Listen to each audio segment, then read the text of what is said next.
دەڵێن نەبوو بە دەوڵەتی کورد، بوو بە دەوڵەتی نەتەوەیەکی سەردەست کە ئێمەی چەوساندەوە وەکو کورد و وەکو کوردستانی. ئەلێرە کێشەیە دروستە بێ، تۆ ئەفسەرێبی لە سوپای دەوڵەتێکا میلەتەکەت بچەوسێنێتەوە،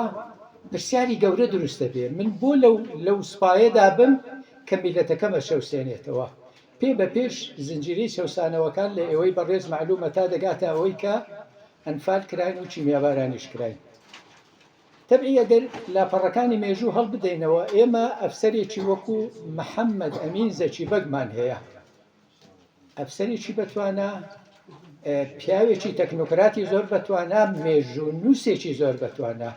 تەبعی دوای شەرەفخان ئەگە ناوی مێژوو نووسێکی کورد بێ کە لەسەر مێژووی کورتی نووسی بێ، محەممەد ئەمین زەکی بەگە کە ئەفسەرێکی سوپای عێراق بووە. تخوا ئەگەر برایەندە پێدەنجی بپارێزن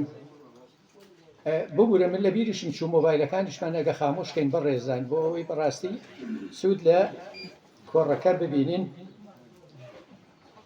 مامۆستایانی بەڕێستکە دەکەین قسە نەکرێ هەتا کۆڕەکە تەواوە بێ، ببوورن کەواش دەڵێن ئەو قسەیەم لێ قبوڵ بفەرمونون. دینە سەردەمی دوای کۆتایی هاتنی دووەمین جەنگی جیهان، تەبی لە یەکەمین جەنگی جیهاندا دەوڵەتێک دروستە بێ بە ناوی دەوڵەتی عێراق بە لێکدانی سێ ویلایەتی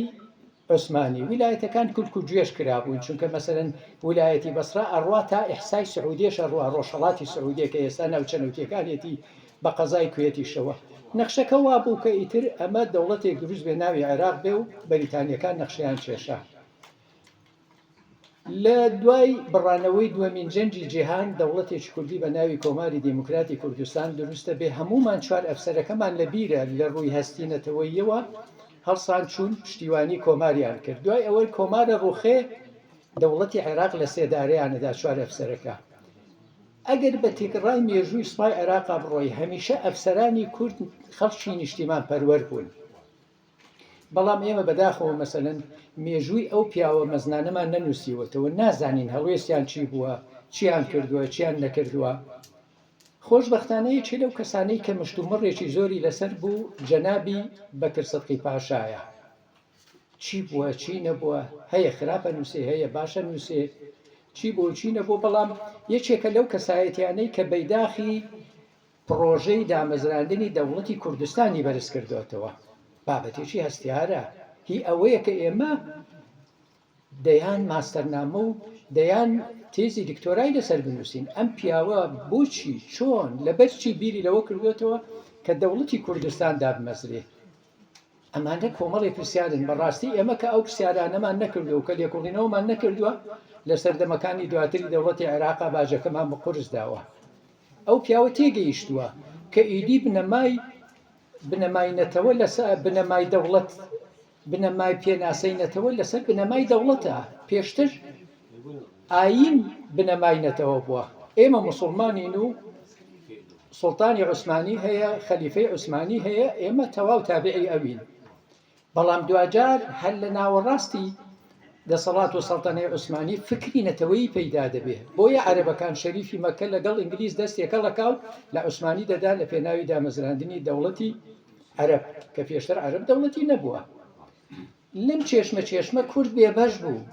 کورد هیچی بەدەست نێنا، کرا بە قوربانی وڵاتەکەی دابەشکرا. تەبعی ئێمە سوپاسی پیاوێکی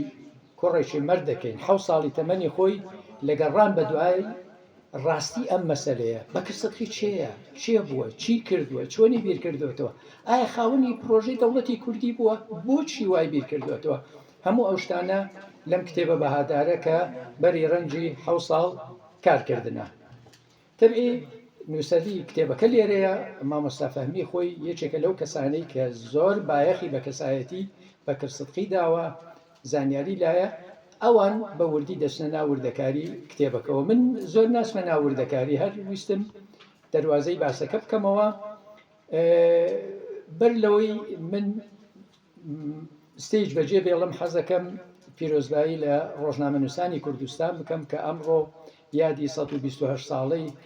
ڕۆژنامەگەری کوردیە کە بەڕاستی سەروەریەکی زۆر ڕۆژنامەنووسانی کورد سەروەریەکی زۆر گەورەیان لە مێژووی نەتەوەکەمان تۆمار کردووە جێڕێزن ئەمڕۆ میدیای کورد بۆتە هێزێکی نەدم و زۆر کاریگەر هەر میدیای کورد بۆ ئەمڕۆ مەسەن وای کرد کە مەسەلەن ئێمە هەموو بەدەم ڕۆژاواوە بچین دەنجی ئێمە بگا ئێستاش کورد میدیای کورد لەم بەشەی کوردستاندا زۆر گەشەی کردووە میدیای بەتایبەتی میدیای بینراومان میدیای ئەلکترۆنیمان میدیای خوێنراوە و بیستراومان هەر هەمویان بەڕاستیان گاوێکی زۆر چوونەتە پێش مامۆستا هین لەکوێ مامۆستا جیهانگیر قوربان من مای بۆیە بەژێڕێڵم لەگەڵ جەنابی کوێخافەمی باس و خواست لای ئەوانە منیش وەک ئێوەی بەڕێز دێمە ناو ئێوە گوێ لە سەوباسەکانیان دەگرن فەرموو مامۆستا فەرموون بەخێر بێ قوربان دۆرە جێی من قوربان دوای تو بانجی مامۆستا جیهانگیر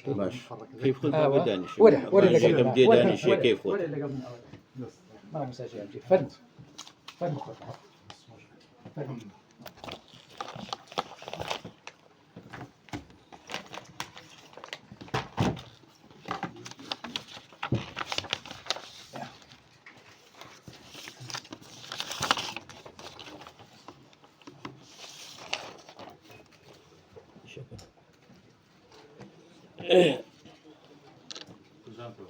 زانم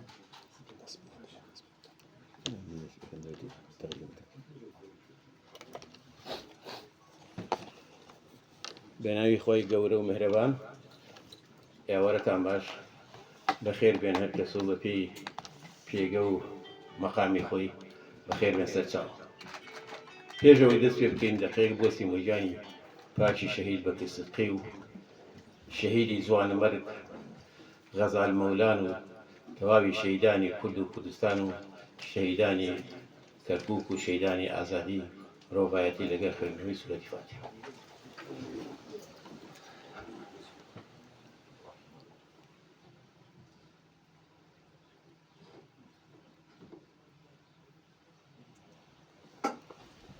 روحي عشان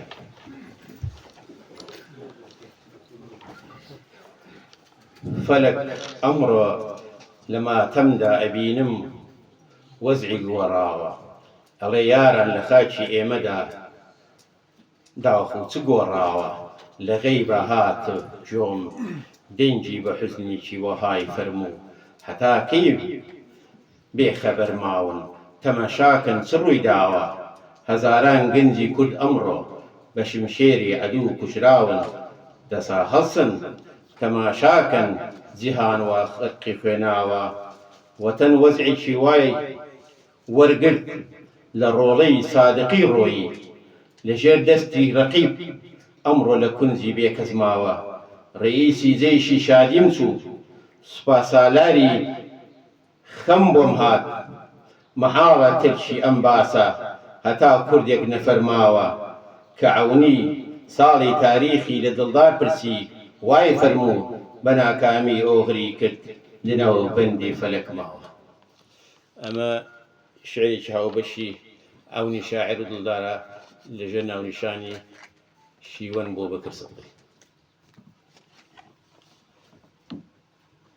خوشک و بەیانی بەڕێز نووسەر و ڕۆژنامەنووس و توێژەر مامۆستا جیهانگیر حەمدی بەرزنجی حەمید بەرزنجی خەڵکی شاری کەرگوێسە لە هەولێر دادەنیشێت ئەم کتێبە 7 ساڵە خەریکێتی من 4 ساڵی ئاگادارم تۆزی هاوکاری کردووە لەو بارەوە لە کەرکووکەوە بۆ بەغدا بۆ سلێمانی بۆ هەولێر بۆ عەسکەر بۆ گۆبتەپە بگەڕێ پیرەژنێ پیرەپیاوێ مەسرەفێ زۆر یعنی ئیسراحەتی لە ماڵ و منداڵی خۆی تێکدا بەڵام کتێبێکی بۆ کتێبخانەی کوردی پێشکەش کرد کتێبێکی ناوازەیە کتێبێکی دانسخەیە کتێبێکی زۆر گرنگە باسی پیاوێکی ئەفسوناوی دەکات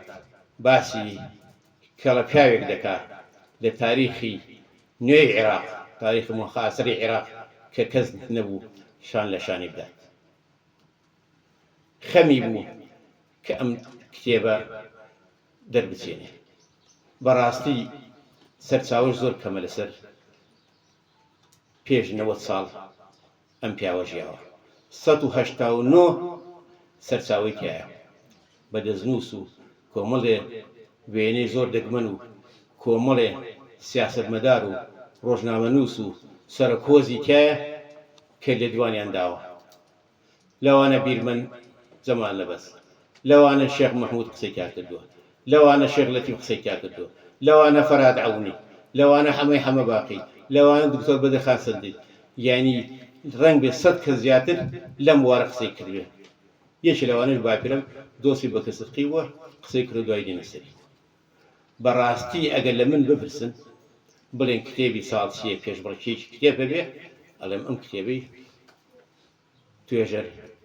مامۆستا جیهانگیر بەرزنجیە ئەگەر پێشبڕکێکە بێ بەلایەن لەم کتێبە گرنگتر نییە بە تایبەتی بۆ ئێمەی خەڵکی کەت و شانازیە بۆ ئێمە کەرکوچیەک هەڵکەوێ لەسەر ئاستی عێراق عێراق یەکەم دەوڵەتە لە منتەق لەسەر بەخۆی وەرگرتووە عێراقێکی خاوەن سەرمایەکی زۆر نەوتێکی زۆر عێراقی مەلیک فەیسەڵ ئەو عێراقە کە کورد ڕۆڵی تیا بووە ئیستا باسێکن جگەرە بە کەسقی چی کراوە لە عێراق و چۆن بووە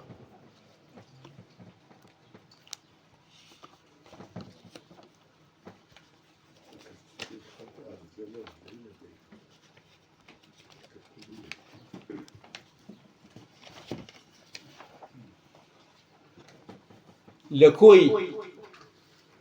14 کەس کە سوپای عێراقیان دروست لە 1921 هەشتی کوردە ئەمە شانەزەیەکی گەورەی بۆ کورد ئێستاش ناوەکانە خوێنم ڕێمە زۆرتان بزان جەعفەر عەسکەری باوکی سوپای عێراق ئەبول عەسکەر ئەویش خەڵکی هەمان دێی بەکر سدقیە بەکر سدقی سەرتیب یعنی عەمید حەمید ئەحمەد پێشڕە ڕاید سەعید محەممەد پێشڕە ڕاید تۆفیق وهبی بەک پێشڕە ڕاید عەبدوڕەزاق حلمی پێشەنگ نەقیب حەسەن حوسێن عەسکەری ئامۆزای بەکر سدقیە پێشەنگ نەقیب محەممەد ئەمین زێکی بەک ئەم هەشتا سوپای عێراقیان دروست کرد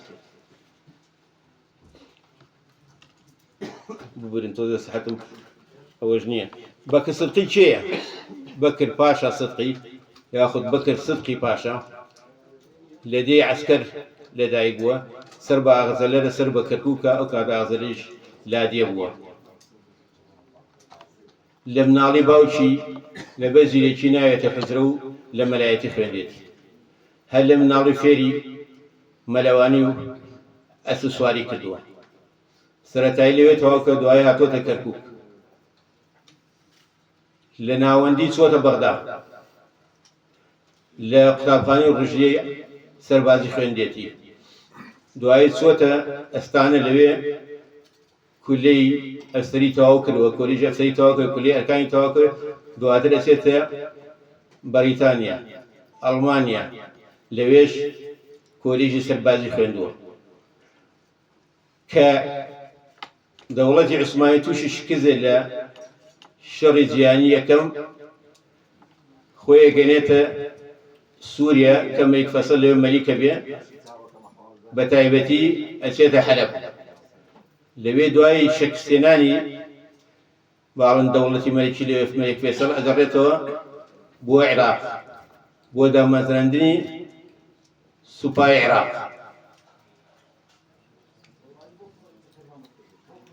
ئەم کتێبەی کاک جیهانگیر بەرزنجی سێ تەوەر باسەکە تەوەرێکیان هۆکاری کۆدەتایی بەکر سدقی من ناوێنە کۆدەتا بەتامی شۆڕش هۆکاری چییە ئەو کەسانەشی لەگەڵ بەکر سدقی بوونە و پیژیری بەکر سدقی دوای کۆدەتاکەی ئەوانە چیان و ڕێی ئینگلیز و ئەڵمان و فەرەنسا و سەحافەی عالەمی عەرەبی ڕۆژنامەنووسان ڕێکخراوە سیاسیەکان ڕێکخراوەکانی کۆمەڵگەی مەدەنی لەسەر ئەم پیاوە چی بووە دیارە بەکر سدقی هەر لە مناڵیەوە هەستی بەرزی کودایەتی هەبووە هەستی بووە کە کورد ملەتێکی زیندووە کە ئیمڕۆ هاتووە عێراقی دروست کردووە بۆ کورد لەم خاکە بێبەش بێت بەکە سدقی قایت فەرقەی دووە بێت لە کەرکووک بارەگایشان لە منتیقی ئاغزە لە ئەو ناوە بێت بارەگایشان لە قەرەتەپا بێت وەکالەتەن سوپا سالاری عێراق شەسکە تا هاشمی سوپا سالاری عێراق برای ئەویش فەرق ڕەکەم برای یاسین هاشمی مۆڵەتی وەرگرتووە لە دەرەوەی وڵاتە بێت پلانێک دانات ئەڵێ ئەبێ من ئەم دەسەڵاتە بگۆڕم بۆ دەسەڵاتی یاسین هاشمی کە عەرەبێکی ناسیۆنالیستیە عەرەبێکی شۆفینیە لەگە ئەمانەی سەدامی گۆڕبەگۆڕ و عەبدوسەلام و حەرەس قەومی ئەمانە باوڵێن ئەحفادی ئەوەن یەکەم پرۆسەی تەعیین بۆ حەویجە یاسین هاشمی کردێت قەرارێکی دەرکرد هەر کەسێک لە ئوردن لە فەڵەستین لە مەسر عەرەبی سونە بێتە عێراق 24 ساعت لە عێراق بێ جنسیەی عێراقی پێدا یەک بۆ جیایەتی کورد لە ڕێی ژمارەوە دووش بۆ جیایەتکردنی عەرەبی شیعە هەموو کابینەکانی لە عەرەبی سونە بوون بە ئەندام پەرلەمانیشەوە بەکە سدقی ئەمەی بە حیف زانی هەموو ئەو کەڵە پیاوانە لە سوپای عێراق لە وەزیرەکان لە ڕێکخراوەکان لە ڕۆژنامەنووسەکان لە سیاسیەکان کوردن بەڵام کورد هیچ ئەهمیەتیش پێ نەدرێ نە لە دەستور و نە لە پەرلەمان و نە لە حکوومەت وەک پێکاتێک ڕۆڵی خۆنی حەقی خۆی پێ نەدرێ لەگەڵ عەبدولەتیف نووری ئەویش فەرق ڕوکنا قایەت فەرقەی یەکە بێ عێراق دوو فەرقەیە بێ قایەت فەرقەی یەکە بێ بەکە سدقیش قایەت فەرقەی دووە بێت ئەم بابەتی لەگەڵ باسەکە ڕێ بەنیازم شتی وا بکەم بەڵێ باشمیش لەگەڵتم لەگەڵ محەممەد عەلی جەواد قایەت قۆی زەوی عێراق بێت پوزای عەبدولکەریم قاسمە لەگەڵ جەماعەتی ئەهالی ڕێکخراوێکی ڕۆشنبیریە محامی زۆرە مامۆستای زۆرە نووسەری زۆرە مارکسی زۆرە ئەو خەڵکی کە پێشگیری بە سدقی کرد یەکێ لەوانەی حکمە سلێمانە کە خەڵکی کەرکووکە لەگەڵ ئەحزابی چەپ لەگەڵ شوعیەکان لەگەڵ عیلمانیەکان لەگەڵ لیبرالیەکان لەگەڵ بەشێک لە ڕادیکالیەکان ئەمە بە سەرکردایەتی چییە؟ بەکر سدقی ئەمە با سیاسیەکانێکی دەیان خەڵکی پلەبەرز لە سوپاش بەنیهێنی لەگە بەکر سدقی ڕەوتەکەی تر چێیە؟ یاسین هاشمی شۆفینی ناسیۆنالیستی عەرەبی ئەو سەرکردایەتی دەکرد ئەمە دووەم زایەتی بێت سەرۆک وەزیرانی عێراق ڕەشید عەلی گەلیانی سڵاح الدین سەباح فەهمی سەعید کازیشویب ئەوانەی لای خلال بەکر سدقی تیرۆرەکەن زۆر بەشیان خەڵکی مووسڵی شۆفینین کە دواییش حزبی بەعسی لەدروست بوو بەهەرحاڵ بەکر سدقی بڕیارەدا ئینقلابەکە جێبەجێ بکات مەلی غازیش کەسێکی زۆر نزیکە بە لە بەکر سدقی لە ڕووی فکرەوە چونکە هەردووشیان کەسی نیشتیمانی خوازن کەسی وەتەنین کەسێکن لەگە هەموونەتەوە و ئاین و ئایزاکە ئەگونجێن هەردووکیانیش کەیفیان بە ئینگلیز نایەتەوە بەرە بەکر سدقی مەدرسەی ئەڵمانی پێ باش بوو بە بەکر سدقییانەوە خۆشی پێی وابوو بەکر سدقی هیچی لە مۆسۆلینی کەمتر نییە هیچی لە هێتلەر کەمتر نییە هیچی لە ئەتەتورکیش کەمتر نییە لە ڕووی کاریزماوە لە ڕووی پلەی سەربازی تەوان بەکر سدقی دەستی نووسینیشی هەبووە سێ کتابی هەیە لە حروب الجەبەلیە الألعاب السویدیە سێ کتابی هەیە لە کۆلیژی سەربازی خوێندرێت بەهەرحاڵ بۆی مەساحێش بدێنە ماوەسط جیهانگیر ئینقلابەکەی سەرکەوتوو بێت کە دێتە بەغدا وەک فاتحێک سەیرێکن ئەوانەی ئینگلیز دەڵێ سەیری دروشمەکان و لافتەکانمان کە زۆری لافتەی حیزبی شوعی بوو زۆری جوولەکەی بەغا بوون زۆری مەسیحی بەغا بوون، زۆری سیاسەتمەدارە نیشتمان پەروەرەکان و یەکێ لەوانە جەعفەر ئەبوو تمەم بوو کە سیاسیەکی زۆر گەورەی عێراق بوو، لە پارەی خۆی دەعمی خۆی باوکی تاجری برنج بوون و ناوەکەشیە لە ئیسم عەلە موسەما، باوکی یەکی لە کەڕە پیاوە سیاسیەکانی عێراق بووە، دەعمی پێشگیری شۆڕشی باڵێن عشرینیان کردووە لە باشووری عێراق. ئەوەی تریش چێە؟ شەخسێکی زۆر گرنگەویش ڕێبێ کاک لەتیف باشتر لێمە بزانێمانە چادرچی کامل چادرچی ئەم سنەیە ئەو شیعەیە، ئەمانە هەموو نێزگە لە حەزابی چەپ حەزابی تەقەدومی، ئەمانە پشگیری بەکر سدقی بوون. یەکێک لە کەڵە شاعیرەکانی سەردەمی خۆی کە پێڵی شاعری عێراق و شاعری عەرەب محەممەد مەهدی زەواهریە کەوا شعریشی هەیە لەسەر بەکر سدقی. یەکێک لەوانە مولە عەبدولکەرخیە کە شاعری شەعبی ڕەقەم یەکی عێراقە لە ساڵی بیستەکان و سیەکان و حتا لە چلەکان کۆچی دواییەکە. ئەمانە پشگیری بەکر سدقی بوونە. لە گۆڤار و ڕۆژنامەی ئەهالی بەکر سدقی بابەتی ئەنووسی، بەکر سدقی دێتە هەولێر لەگە برازاکانی خدر پاشا چێ بۆ لای خدر پاشا ئەندامی پەرلەمانی عێراقە بێن لە ماوەی لە ماوەکان، ئەلێ خدر پاشا مناڵەکانتان بنێرن بۆ کولیزی سەربازی، ئەوانەشی کولێ وتیان تەواو نەکرد بخوێندن باچم بۆ مەراتە و بچن ناو سوپا، ئەڵێ بۆ ئەڵێ ئێمە پێویستمان بەمە نابێت. بە نوێنەرانی کورد لە پەرلەمانی عێراق ئەڵێ بەنجی کوردییە بچن بۆ دەوام.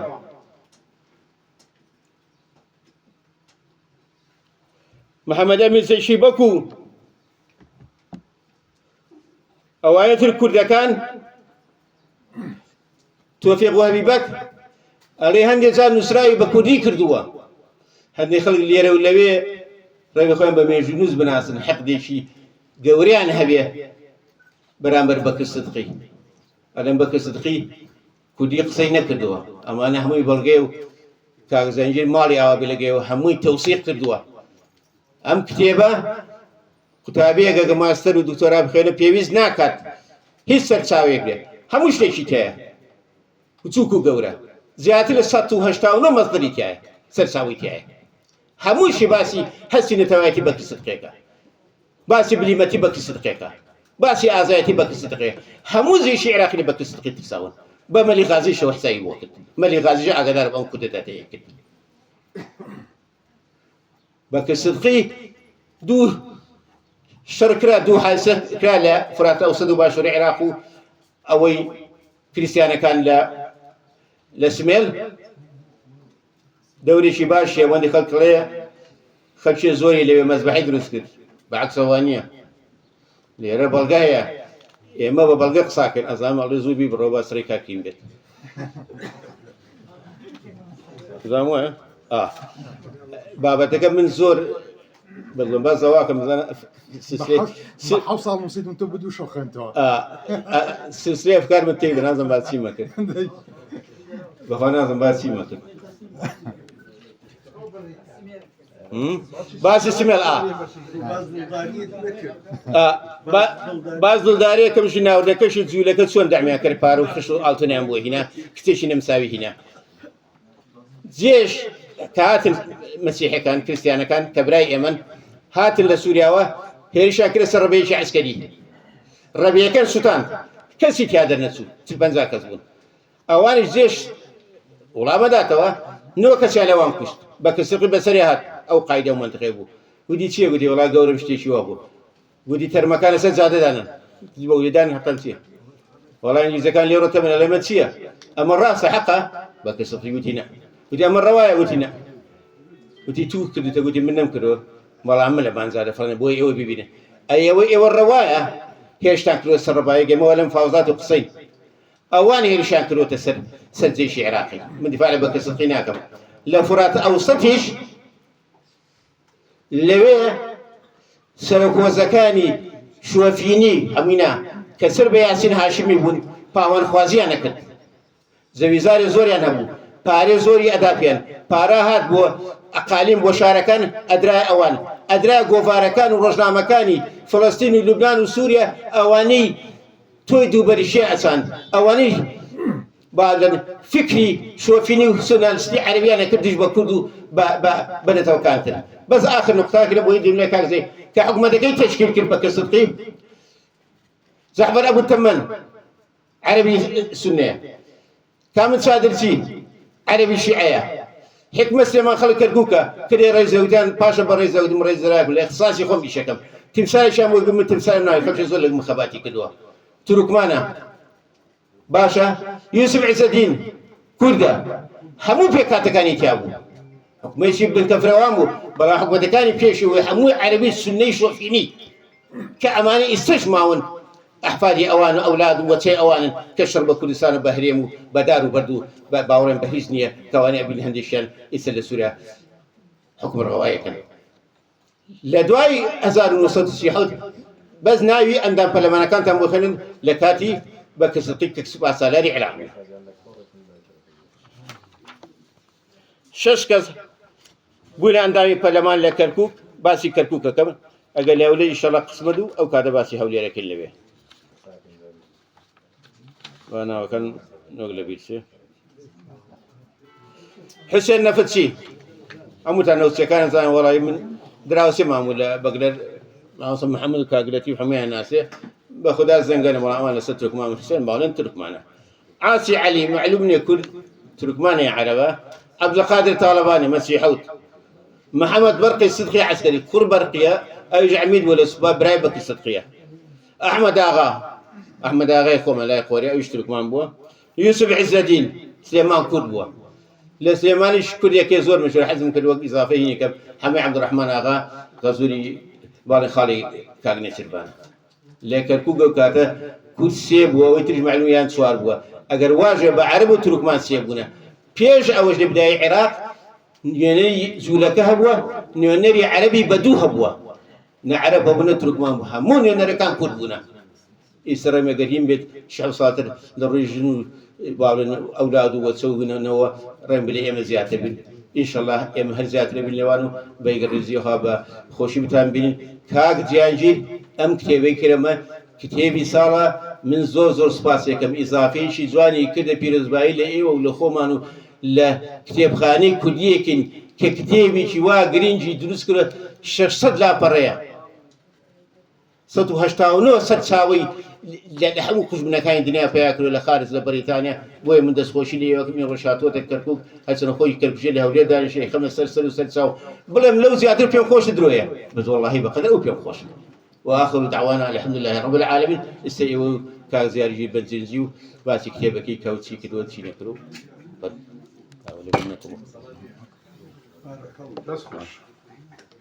هاکە زۆر سواس بناوی یەزدان وڵا خۆشە تاوان ئەوەندە کرد من بە 7 ساڵ نووسیتم تۆ بە دوو شۆ خوێندێتەوە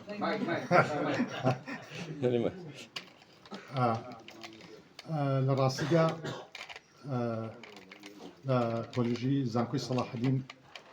تەلەبە بووم بۆ جاری سێم کام خوێندەوە با بڕێن لە زانستە کۆمەڵاتەکان بەشی مێژوو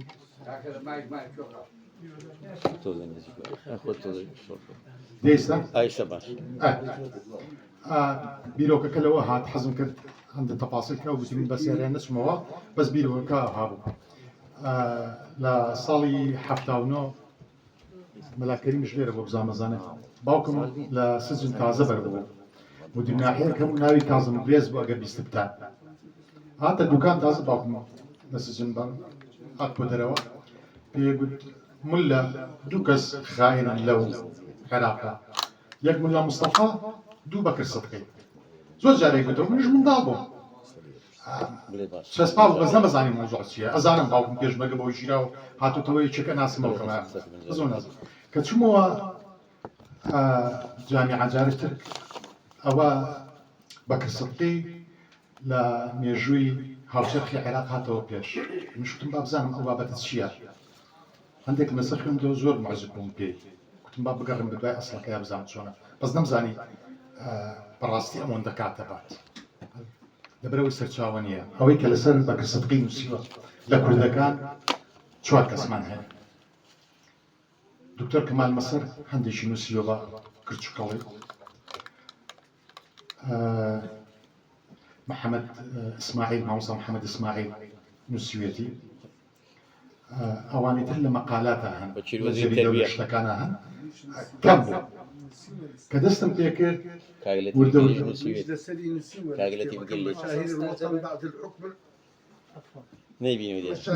نەمبینیوە و داوای لێبوردنەکەم بەخوا لێرە هەتا ماڵخوا داوای لێبوردنەکەم کە نەمبینیوە نه ئەوانەی کە بە تایبەت لە سەریان نووسیوە نەوەکو کتابەکە بەش کرابێت لە بەشەکانە من باسی کتابەکە ئەەکەم وەکو کتابکە نووسراوێت بە هەر حاڵێک دەست پێک نووسیتم سێشت لای من گرنگ بوو کە کتاب مێژوەکانم خوێندەوە کە ڕوونی کەمەوە لەو کتابەیە کە دەربکەوێت بە کەسڵقی چ بوو بیری چی بوو یەک دوو ئەو تۆمەتانەی کە بۆی هەڵئەبەسترێ وایە یان وانە ئەوانەی کە وایە نووسیوە یان کە بە شێوازێکتر نووسیویانە بۆ دوایی بە کەسڵقی چۆن لە تاکە فەرماندەیەکی عسکەری زۆر گرینگە تۆ لە ناو حکومەتێکابی بتوانی شێوازی حکم لە عێراقا بگۆڕی ڕاستە ئەو دەمانگ و 20 ڕۆژ حکمی کردووە لە عێراقا کە مەدیحە سەلمان خێزانی محمود سلمانە لەو ئەوی 4 زاڵتە عێراقیەکە بابڕێت ئەوەی کە پیانە گوترا بڵباتن نخبە و انقلابەکان هەراوریە ئەرێ 9 مانگ و نیو هیچ عەرەبێک لە عێراق خەوی لێ نەکەوتووە ئەوە لە مزەکەراتەکانی کاینووسی چکن بەدیعە دوایی بووە باشترین تاجیری نەود لە عێراق هەتا ساڵی 1972 لەگەر مەقتەسم پۆرتۆ ئەو کە برادری نوری سعید بۆیە ئەوە گرنگ بوو بەلای منەوە بە کەسڵقی چی کردووە چۆن بووە جیاکردووە دوایی شێوازی ئەو شۆڕشەی کە کردی بۆیە ئەرێم شۆڕش چکل بە دەلیلەوە ئەرێم لەبەرەوەی لە بابەتی مێژوویە عەبدوڕەزاق حەسەنی لە بابەتەکانیە کە نووسراوە تاریخ وزارەتی عێراقی زۆربەی ئەوەی کە خوێندویانەتەوە هەمووی چاپی سەرەوەی 1953 کە ئەوە هەڵەیەکی مێژووی زۆر گەورەی تایە من لە لوبنان پەیام کرد تەبعەکەی لە سەیدە کراوە 1940 لە کتێبەکە لەوێ ئەرێ ئەثەورە نارێ ئینقلاب بە شۆڕشی بە کەسڵقی ناوی هەبا زۆر بە جوانی وەسفێکە پاشانەکەش هەر عەبدوڕەزاق حەسەنی لە ساڵی 1937 کتێبێک دەرئەچوێنێ بە ناوی الثورة والتداعيات بەکر سەدقی لەسەری سجنەکرێت 4 ساڵ و 6 مەح پاشانەکە مێژووکە ئێستا باسیە کاتەواری عەبدوڕەزاق سجن کراوە لەسەر بابەتی تر لەسەرەوە نییە من لەگەر ئەحلامی کچی قسەم کرد باش فترێکە توانیتم بیدۆزم وەبن سێ لەگەرا بکەم تۆزە بە تەمە ناچووە لە دەوری 88 بەڵام زاکری زۆر باشە دکتۆرەیە لە تاریخ وتی لەسەر ئەو کتابە سجن کراوە بە کتابەکەیان فرێدا بۆ ناو دجلە بەڵام باش بوو دوو نوسخە مابوو نوسخەیشیان بە هەدیەدایە من کە دانسقەیە هیچ کەسێک نیەتی لەوێ باسی شۆڕشی بە کەسڵقیەکان لەسەر چه ئەساسەکە شۆڕش کراوە ئایا پەرتەوازی ئەملا ئەولای هەیە بۆ مەسلحەتی شخصی کورسی کردوێتی یان شتی کردوێتی هەموو دیارەکە لێرە باسمان کردووە بابەتەکە هیچ علاقەی بە بابەتی شخصیەوە نەبووە بەڵکو بابەتێکی یەکەم ئینسانی بووە لە ڕووی ئینسانیەوە کە بیر بۆ چوونەکەی وا بووە کە بەریتانیەکان و ئەو جەماعەتەی مەلیک کە لەسەر حکومەت بەتایبەت فەیسەڵی یەکەم کە پێشتر بووە عێراق زۆر ئەچەوسێننەوە زۆر تووشی هەلاکەتی ئەکەن و ئینگلیزیش غەدرێکی یەکجار زۆر لە کورد ئەکات بەوەی کە نەیهێش شێخ محموودیش بگاتە مەبەست لە دەوڵەتی کوردیە لەسەر نامەکەی مێسبێڵ کە بۆ باوکی ئەنووسێ نامەکە مەوجودامان بەوە سایت کە ئەرێ من حەزم لێ لە دەوڵەتی کوردی نووسێ یعنی بە حەزە بابەتەکە هیچ علاقەی بە شتێکی ترەوە نییە بەریتانیا تەوسیق لەسەر ئەوە هاکات و ئەو شتە ئەوانە لەوەیە هەیە بەشی دووەمیان ئەوەیە ئایا ئەو شێوازەی کە بۆ بەکر سەدقی ئەرێن کە دوایە کابرایەکی قاتلە و جاقەت عەسکەری کوشتووە هەموو دەلیلەکانمان هێنا 38 بەڵگەنامەی تیا هەیە کە ئەو نەکوشتۆتی و نەدەستی لە کوشتنی هەبووە کە ئەوە زۆر گرینگە بەنسبەت ناکەوە من لەگەر دکتۆر مەعەد قسەم کرد لەگەر دکتۆر سەفا قسەم کرد لەگەوانە کە هەمویان دکتۆرایان هەیە لە مێژووی هاوچەرخی عێراقیە بەڵام بە شێوازێکی تر نووسیانە دکتۆر عەبدولوهابمان هەیە عفوا دكتور عبد الوهاب مبارك دکتۆرایەکەی ساڵی 1970 لەسەر بەکر سەدقی نووسیوە کچەکەی ناوی زەهرایە و دکتۆرایە هەیە ئەویش عەبدولوهاب باوکی مردووە بەڵام من لەگەڵ کچەکەی قسەم کرد پێم وتر ئەوها گوتم بۆ ئەو کتابی باوکت یعنی ئەو دیراسی باوکت دکتۆرایەکان نەبووتە کتاب لەسەر چه ئەساسێ گوتێتی لەبەر ئەوەی کە من حەقم نەداوەتە بابەتەکە بۆیە نەمکردە کتاب لەوێ بۆمان دەرئەکەوێ طبعا یەک نوسخە هەبوو بەسوپاسەوە بنەماڵی خۆیان کە دایم پێم لەوێ باسی ئەو ئاکا کە ئەویش شۆڕش بووە ئینقلاب نەبووە گوتم لەسەر چه ئەساسە گوتی ئەگەر بەپێی شۆڕشەکان سێرتێن سێری ئینقلابش لە شۆڕشکەن بەپێی پێناسەکانی کە بریتانیەکان هەمانە فەڕەنسەکان هەمانە ئەمریکیەکان هەمانە ئیسپانیەکان هەمانە بە ڕووسیەکانیشەوە بەکر سەدقی لە سەردەمی بەکر سەدقی ئەو هەموو بابەتەکە کرا لە 27 مان دەست پێ ئەکا بە حرەکەی جەیش بۆ 29 مان سەعات 4 ئێوارە تەواو بن سەعات 6 ئێوارە حکومەت تەشکیلەکەن بەس جەعفەر عەسکەری کە ئەکوژرێ کەستمان نییە کەچی ئەگەر بێنی سەیری شۆڕشکەین بە نسبەت عەبدولکەریم قاسم بەس لەبەر بەیانەکەی 159 کەسیان کوشتووە بێ لەوانەی ترەوانی لابەلایەکان و دوای پاشانەکە لەم کەسکەرە چیان ڕۆداوە ئێ باشە ئەوە چ بۆ خاڵەکە لێرە ئەوە بوو کە ئایا جەعفەر عەسکەری ئەو کشتوتیان نێکشتووە بە قسەی کچەکەی خێزانەکەی بووکەکەی بەکر سەدقی هیچ دەستێکی تیان نەبووە بەڵکو دوو کەسمان هەیە کە مەشهورن بە بابەتی کوشتن لەو مۆزوعەیە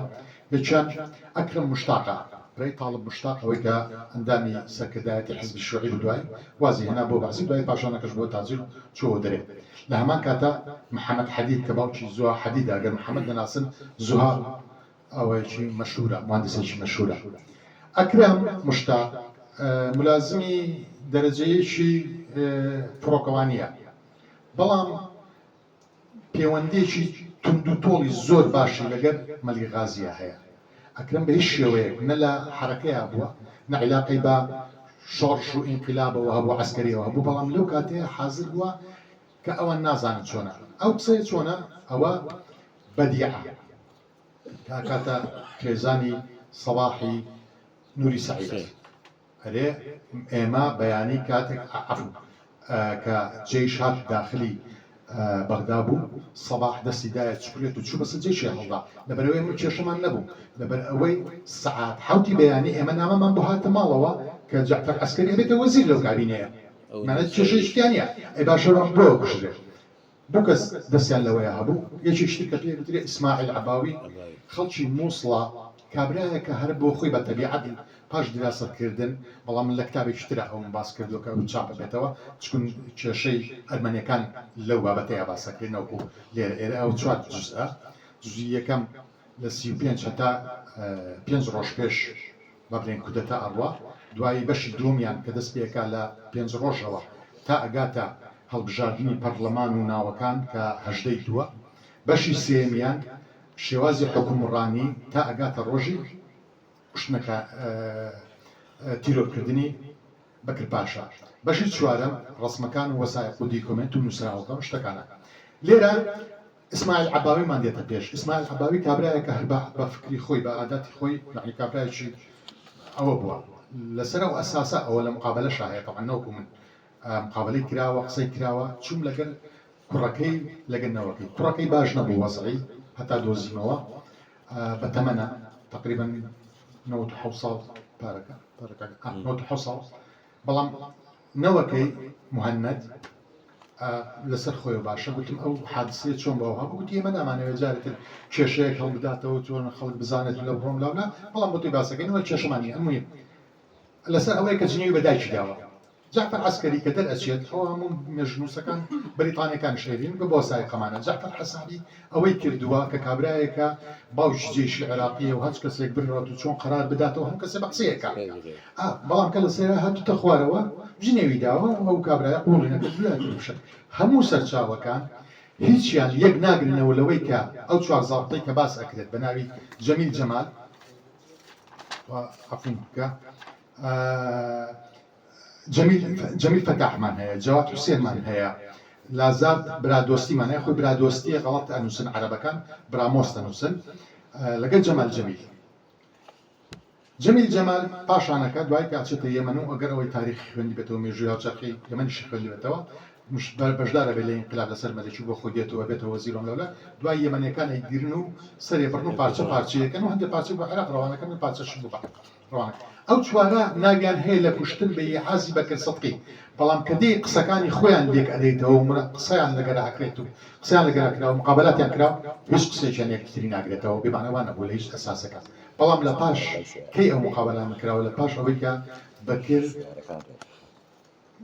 تیرۆر کراوە لە ساڵانی 42-43 بەنەو سەرەوە مقابلان دەکرا هەتا هەگات 82 لازارد لە 82 پێش مردنی بە 10 ڕۆژ کە مقابلەی لەگەر ئەکرێ ئەلفبای عێراقی مقابلەی لەگەراکە بە ژمارەی 913 ئەرێ شتیوان نەبووە یەک کەسێک بە زمانی خۆی ئاعترافی کردووە ئەویش ئەو کابرا مسڵاویە بابرێن لە ئەساسا کە دێین بابرێن پشت پەردەی ئەو زەلامە سێرەکەین ئەسماعیل عەباویە کە سێرەکەین بەشدار ئەبێت پاشانەکە لە سەردەمی عەبدولکەریم قاسم ئەوە حکمی عەدانی بۆ دەرەچوو بەرەبێت ساڵێک و نوو سجنە بێت لە 41 لە 42 بەرەڵا ئەبێت لە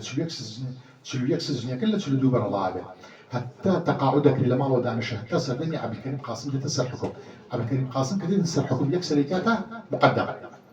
كيكات مقدم لموصل بالدليل همانا من بابتكم لا هنا كان بريطانيا كان ورقتكم مع مصطفى عبد الله مندلاوي ترجمه كتبته بريكتو سياسه بنجاونو كس اكوجه بناو همانا بخوي طبيعتي وهو يعني بكوجه كمان ليره لو كتابه دليل من هيك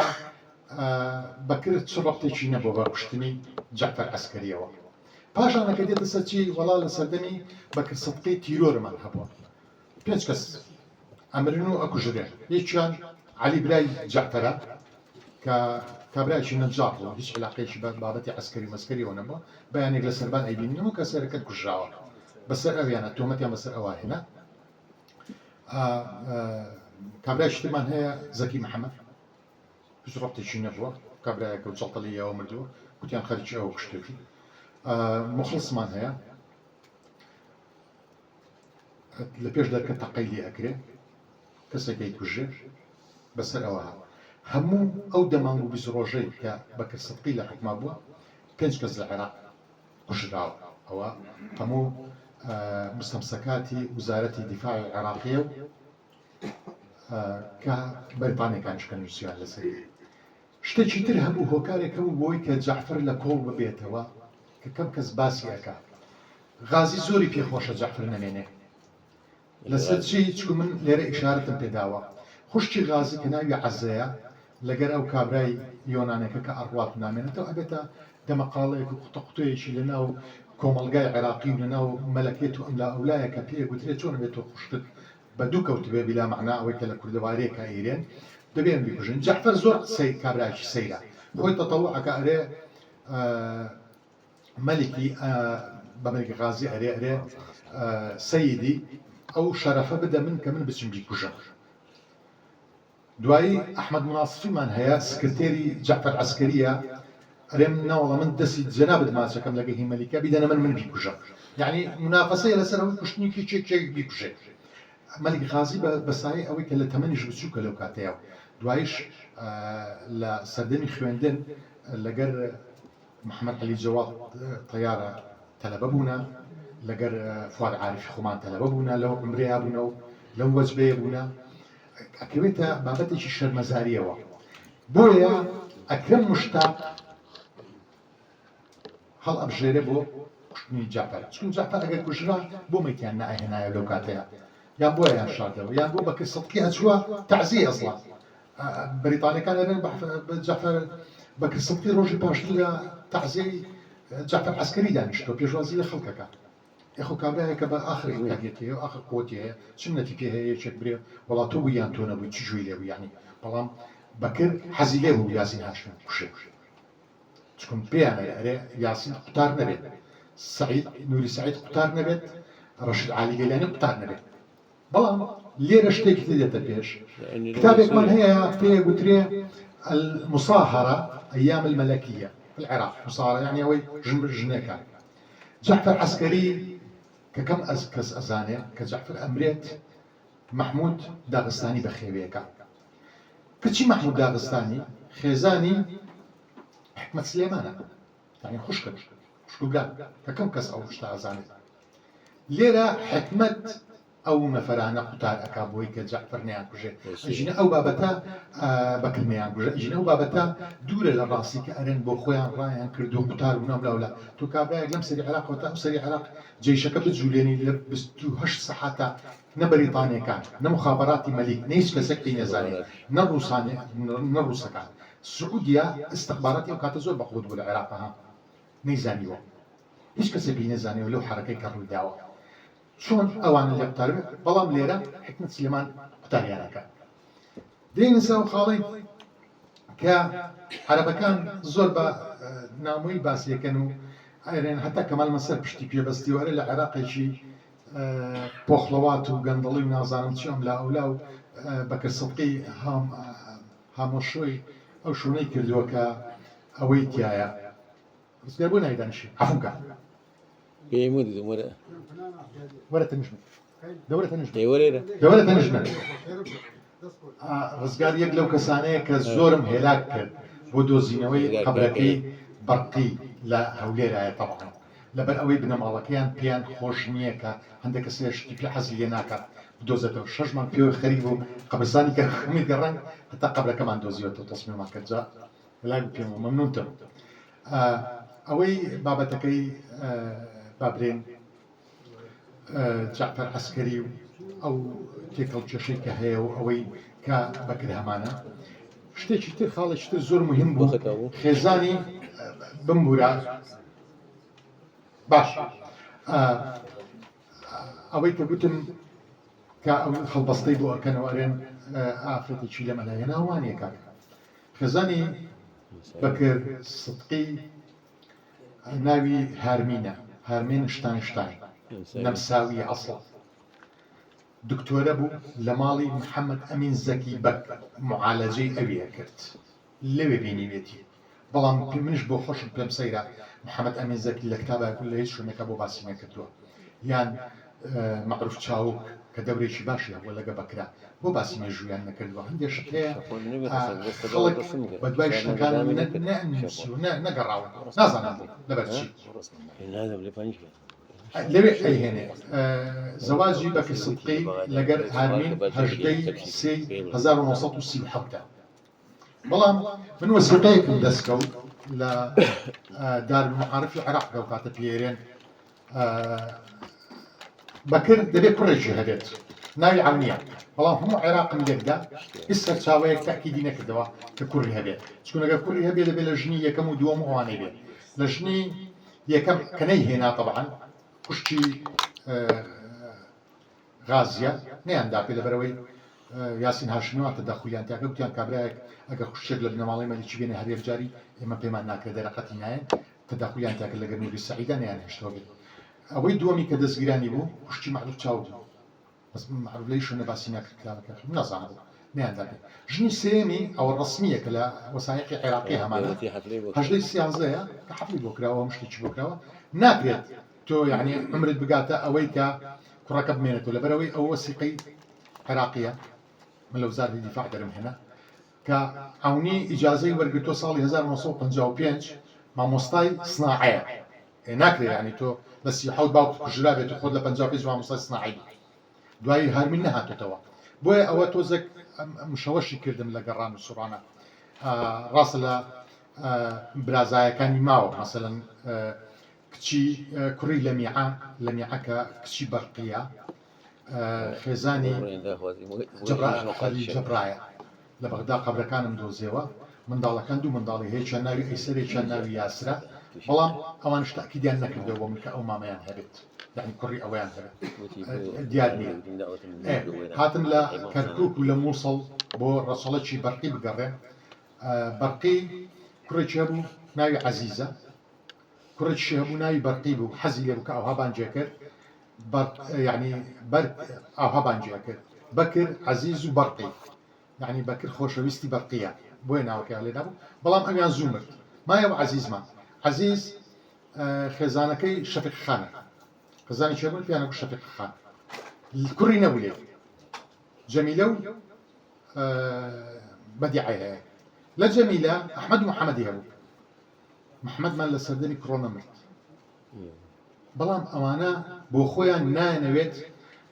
خەڵک بیان ناسێ یعنی من زۆر محاولە لە گەریان ناکرد زۆر هێنام و بردم حەزیان لێ نەکەس بزانێت هەتا قەبرەکە بە دەدەسەری ئەدۆزرێتەوە حەز ناکەنەوە بزان بۆ وتی لەبەرەوەی عەزیزی باپیرمان کاتی خۆی میراتی لە داگیر کردوینە یعنی کورد بۆ خۆی حەزی لێ نیە مێژووی خۆی هەبێ لەسەر ئەسا شتێکی زۆر بچوو کاکە و پڕی 2 دۆنمی لێ بردوتە یان 2 دۆنمی لێ بردوتە کاکە با 6 دۆنمی لێ بردوتە یعنی چ مشکلەیە تۆ باپیری خۆت بزرەکەی دووەم شتێکی خۆت بزر حەز ناکەن قسە بکەن وەکەوەی کە لە مووسڵ هەم کەوتە پێشمان ئەوێنش حەز ناکەن ئەوە بکەنەوە خاڵی شتێکی تر کە سەرەکیە ئەوانەی کە بەدوادچوون بۆ بکەیت یان بەدوای شتەکانیان بگەڕێ خاڵێکی زۆر مهم هەبوو کە ئەیان گوت مەسەلەن کوشتنەکان و بە هەموو حاڵەتێک من دلیلم هەیە بە وەسائق بەپێی مێژوو سەرچاوە مێژوەکان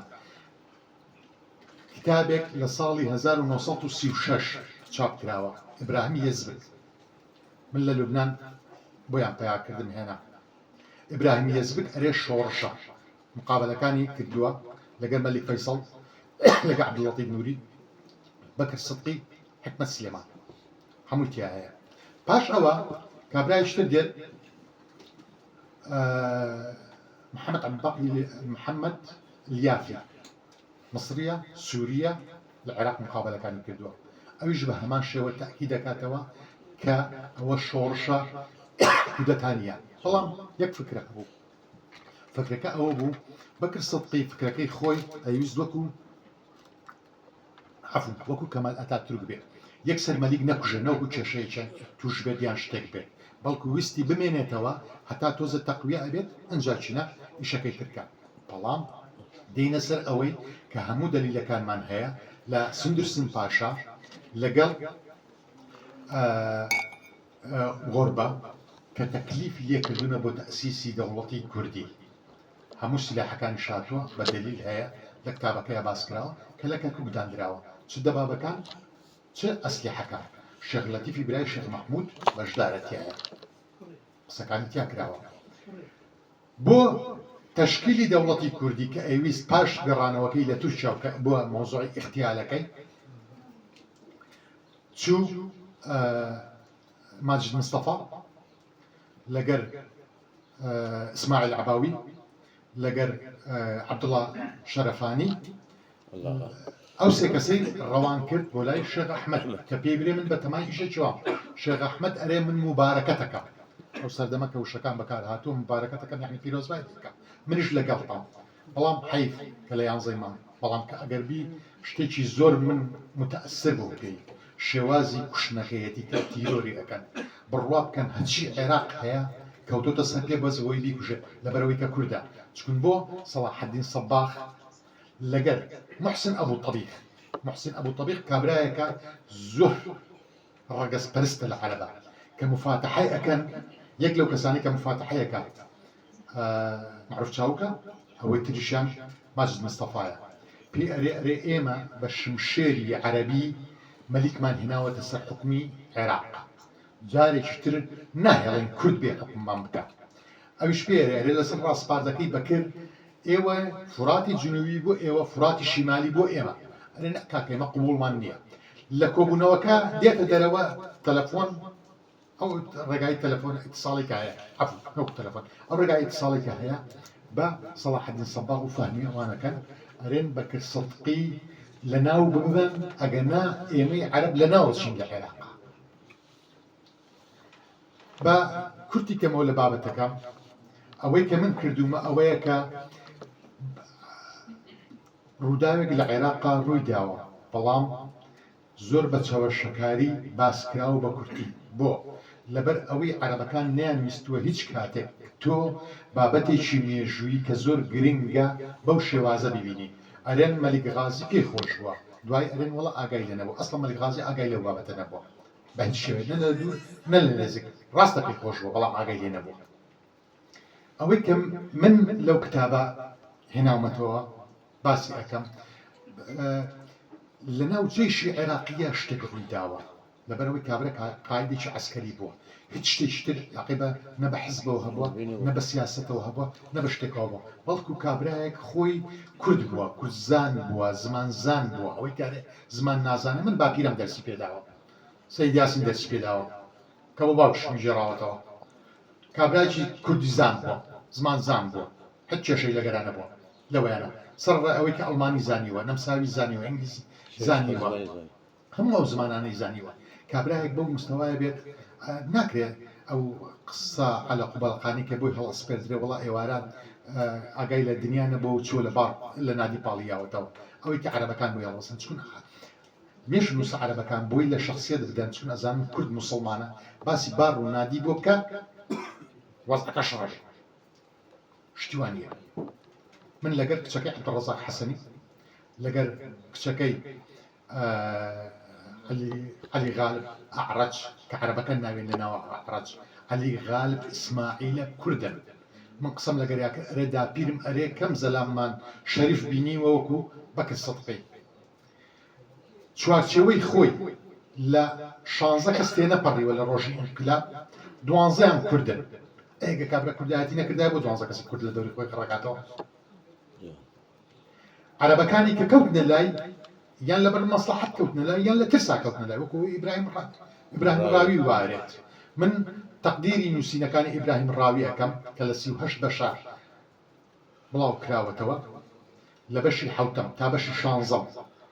علاقەی بە بەکر سدکێەوە هەیە زۆر بە ڕاشکاوانە ئەرێت بە بەکر سدک لە نامەکەی کە بۆ بەکر سدکەی ئەنووسێت هەمانە بە دیکۆمنت ئەرێ من لەگەر تۆیان نیم کە تۆیش کابرایشی کورد حکمی ئێمە بکەیت ئەگەر عیدانیشم بکەی هەر ئەیرێمەوە بەرامبەرت ئەوە بە ڕاشکاوانی گوتوێتی بەڵام کتابێک هەیە کە خۆی فرسان العروبە ناوی لێندرا ڕواد العروبە لەبەرەوەی لە سەردەمی حساب حوسێن کە چاپ کرایەوە سەلاح الدین سەباح خێرۇڵڵا توفاح پێشەکی بۆ نووسیوە هەرچی شتە باشەکان هەیە هەڵی گرتووە کە ئەگەر بۆ ئێمەش خراپ بێ بەڵام باشە چون حەقیقەتەکەی گوتووە هەموو کتابەکانی لە سەردەمی بەعس کە چاپ کرانەوە لەسەر ئەو بابەتە هەموو خلافیتیا هەیە ئەو کتابانە باشن ساڵی 36 چاپ کراون 37 38 دێنە ساڵ 41 تا 56 لە دوای 56 هەر کتابێک لەسەر ئەو بابەتە چاپ کرابێت خلافیتیا هەیە من هەموو نووسەکانم هەیە ساڵانی چلم هەیە ساڵانی پەنجایەکان ئەوام هێنا کە مقارنەیەکەیتەوە خلافێکیایە بە کورتی من هیوادارم کارێکم کرد بێت کە بەشێک لە مێژووی هاوچەرخی عێراق ئەنجا کە کوردی تیا ببێت بە شێوازێکی جوان هێنابێتم دام نابێت سادە و ساکار کە حەقیقەتەکەی تایە ئەویش کە کابرایەک کارێکی باشی کردووە بەڵام غەدرێکی مێژووی لێکراوە ئەوەی کە من کردم بەس تۆزێک ئەلەوەندەیە کە لاپەڕێک لەسەر ئەو غەدرە لا بەم برم وانە بەڵام کە ئەرێم وانە لە خۆمەوە نا لەبەر ئەوەی کە من کوردم یان هەست و سۆز و ئەوە لە بابەتی مێژووە ئەو شتە ناخوات من سێ دکتۆری مێژوم لەگەرا بووە بێ لە دکتۆرە عەرەبەکان ئەو ڕۆژێک کە بڵاوم کردەوە لێرە عەرەبەکان لە بەغدا و نامەیشان بۆ ناردمتیان حیف ئێمەوە مانزانی تۆ لەسەر عێراقێکە نووسی کە هەمومان پێکەوە بین نەمانزانی تۆ لەسەر کابرایەکە نووسی کە کوردایەتی کردبێت بلۆچیان کردم بەموو دکتۆرەکانم بە دکتۆر معنیشەوە لە بەغدا بە دکتۆر سەیفیشەوە یعنی هەتا ئێستا دکتۆراشیان هەیە یعنی کەم نییە بەڵام کە دێتە سەر ئەو بابەتە پێی ناخۆشە دوای تەلەفۆنێکی کردەوتی ئەگەر دەی لە بەغدا کۆڕ ئەەکەین بەڵام بە شەرتێک نابێت هیچ شتێکی کوردایەت پێوەگار بێ و عەلەمی عێراقش پشتێت تو نایکرێت ئەوە بیری ئەوانە بۆیە گوناحە ئێمە شتێک بنووسین ئەگەر نەزانین سەرچاوەکانی چۆنە ناکرێ ئێمە بەدوای ئەو بابەتەیە بڕۆین و بنووسین کە عەرەبەکان بۆ ئێمەیان نووسیوە حیفە هەتا ئێستا ئێمە هەموو بابەتەکانی کوردی خۆمان عەرەب بۆمان نووسن کابرایەک هینێکی کردووە بابەتێکی لەسەر بەکر سدقی نووسیوە وەڵڵاهی پێت گوناحە یعنی ڕسمەکەی وا داناوە ڕسمشی وا داناوە کە ئینەما مجرمە یعنی ناکرێت تۆ بەو شێوازە تەعامل لەگەرا بکەیت وەبزانام لێرە شکۆڕتان بۆ کردو مامۆستا ئەگەر کە من بزانم توا 1 دقە مەجالم بدا بەس ڕسمەکەی تێپشاندەم یعنی بۆ تۆ ڕسمێک دێنیت بە مجرمی حسابەکەی ئاخر کتاب لە ڕسم لە وێنە لە خوێندنەوە بابەتی علاقی بە جەستەوەیە ئەوانەیە کە لەسەر بەکر سدقی نووسن ئەوە تۆ مجرم نییە وەکو هتلەر تۆ عەرزی بکەیت پێویست بۆ ناکە تۆ بچی تەختید بکەیت 25 دانەی لە چاپ بووە عێراق چاپی کردووە 5 دانەی داوەتە نووسەرەکە بەبێ نووسەر 5 دانەی داوەتە نووسەرەکە 20 دانەی لە ئەو شۆنە ئەوەی کە پێ گوترێ جامیعەکانی بەغدا و شۆنەکانی کە علاقی بە خۆیانەوە هەیە بۆی تەلەبەی عەرەب ئاوا ببینێت یەکەم لاپەڕە ئەنووسێت ئەوە باوکی عەرەبە دایکی کوردە لە یەکەم ڕاپەڕە نووسیوەتی کەوانیە تەبان لە دووەم لاپەڕە هاتووەرە کوردی نازانێت بە شایەتی ئەوەی خۆی ئێرێ بە شایەتی ئەوەی کە باوکم قسەی لەگەری کردو بە عەرەبی قسەی کردووە گوتم دکتۆر من کە قسە لەگە تۆ یەکەم تۆ بە عەرەبی لەگە من قسە ئاکەی تۆ بە کوردی لەگەرم قسە ناکەی وە ڕاستەکەی تۆ باوکی تۆ عەرەب بۆ تۆ خۆ بۆ شتە عەرەبی بۆیە ئەویش مەجبورە بە عەرەبی لەگەتانە قسە بکە چون ئێوە کوردیتان نەزانیوە تەلەفۆنەکەی قەپات یعنی گوناح هەندێک شتەوە ئەکرێت کەچی ئەوە مستەمسەکە من لە داری وەسایەکی عێراقی وەرم گرتو نوسخەی ئەسڵ طبعاً دزییانە و داریانە پێ لەبەرەوەی من کڕیومە بەریتانیەکان ئەرێن کابرای شیوە لە ساڵی 1933 وە ئێمە تاقیبمانە کرد ئەمانزانی شتێکی لێ مێشکایە بەڵام نەمانەزانی چییە لە ساڵی 36 کە ئینقلابەکەی کرد ئەنجا بۆ کلارک کێ بۆ سەفیری بەریتانی زاڵتی مخابرات بۆی ئەنووسێت ئەرێکاکە ئەوەی لە ساڵی 33 نووسیمان ئەوە حەدەسەکە ڕووی داوە حەدەسەکە چیە حەدەسەکە خۆ وایە هیوادارم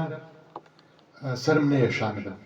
بەڵام بابەتەکە زۆر هەڵئەگرێت بە سەعاتێک و 2 سەعاتیش تەواو نابێت ئەگە بچینە وردەکارەکان بەڵام شتی زۆر دەگمەنی تیا هەیە کە کەس پێشتر نەیبینیوە هیوادارم کارێکم کردبێ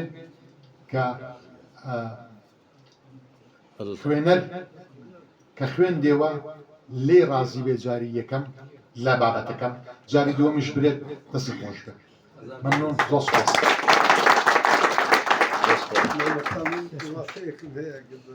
ئێمە مستاجێن کورسی بێنی هیچ نانیشم بەس خانوویەک لێرەیە هەم تێکۆشەرێکی دێرینە هەم زیندانی سیاسیە وەک سەربازێکی ون وایە کۆمەڵی هونەر و وێژەی کوردی پەیکەری پێشمەرگەی بۆ کردو بە خەڵات مامۆستا خەدیجە حوسێن با بفەرمێت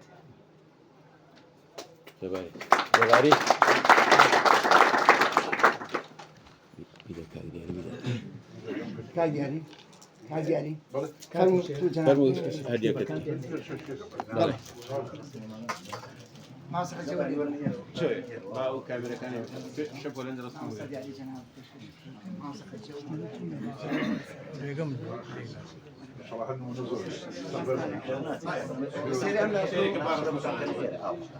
مامەساخەجە شەیدی زیندووە طبعاً ئەیدامە کراگەر خزمەکانی باوکی فرێ نەکەوتنە خزمەکانی باوکی لە شێخانی بەرزنجان دەستێمانە فەرە پێشمەرگەیش بۆ لە شۆشی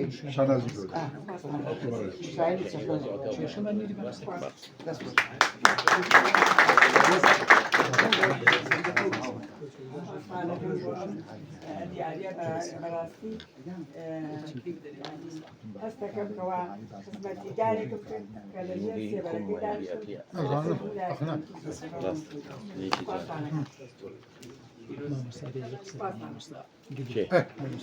فەرموو مامۆستا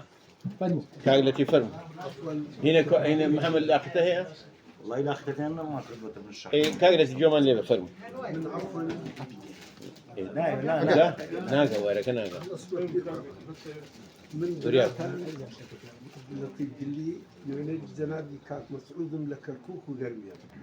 ودو جانا إبو من البرلماني عراقي فيشتيش مدير عامهم لمجمعي علمي عراقي لحفتا كان من شتيك أليم درباري بكر الصدقي بالله مام فؤاد عارف فؤاد عارف ماما دائم لا يمنبو باسي أوي كردوتي دواي كنتني بكر الصدقي وتي جنك هاتا لا يمن لما لغو بندي وروبو وتي والله من مام فؤاد بن فؤاد عارف بلى. وتي والله بيشوازي بكر أمريكا وتي والله من دوستي بكر صدقيهم وقتي خوي كارتي شبه من دعوة وتيتي لكو إيش بو تكبو أم كارتب شان ده يشكل كان وتي أم كارتم هنا وبو زنابت نوك من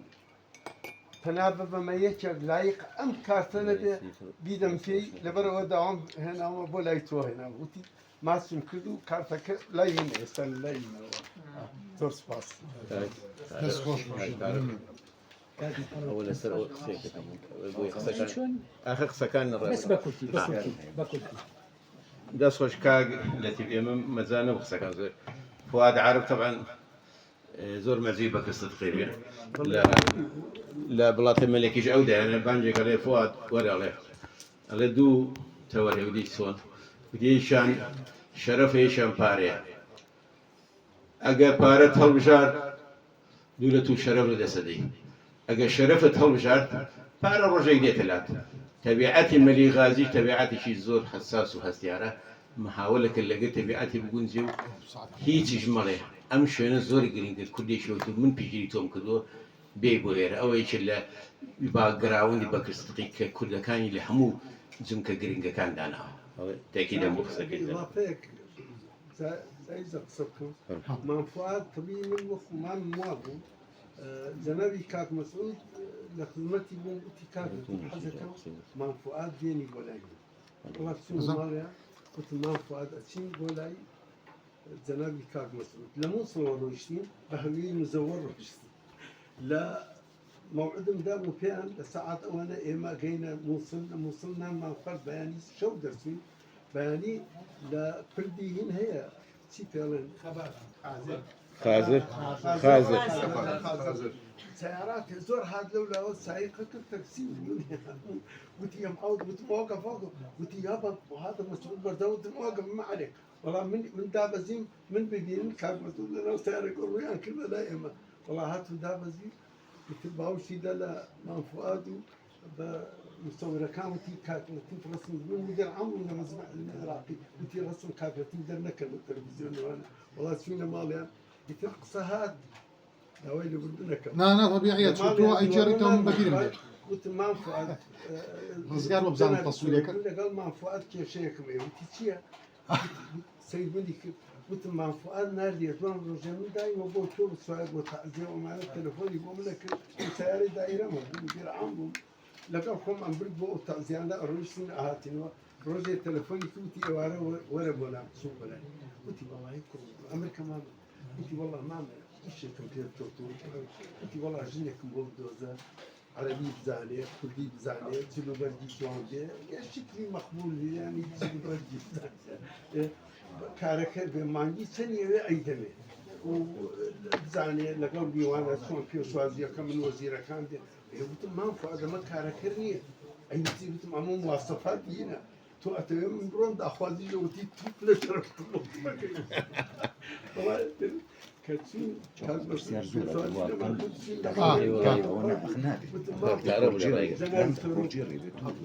كاج التي بقرتوزي ويبرادان من كشيك من اليوم ما فؤاد وتم داوي لمن كل كاركتر كي بوب دوزن بمواصفات أما تبدا أما مواصفات كاركتر يعني داوا كم من برون جنيت وتي أرشد بلا من لجن كاك وتي عيكو بلا مستعار دس خوش دسوت برانق مراعتي وخد كان بوي بابتك هسيار خلش زوري بخسوك شيء صوت درابت فرو محمد بيكمل باي محمد كاج محمد فرو ناو كان بنوسيب يعني لا دوالي بيرسل سبايك كاج محمد ما هو سبك يقدر لا بابنا هو كان بنوسيب دينا وكم ما مصابك باشا كاج محمد شيخ محمد ما هو سوي شير يقدر ما مستوى الشير شيخ محمد شيخ محمد دوايا السيد حسن بريادي سيد حسن إسا كاج محمد شواني كاج تشينر ماما صا فيصل تو تشيتر ماما كاج أحمد ما وخساك مو دان خساك بري مو تو كاك دياري باش كاك با من اخر كاك دياري اخر قساك كاك دياري زنامتيش انا اول شيء من خير باش تو كاك دياري باش باش كاك تبادل كان كاك برايم توي باش شيء زين ما مصابك ما سبق خلينا فرق ثاني لا تقعد ليك كاك محمد دەستان خۆش بێ ئوستاز ماندووبوونی حەوت ساڵ بەرزە نرخێنم ڕاستیەوە ماندووبوونە هەندێک تێبینی بچوو کلام دروست بوو هەم لە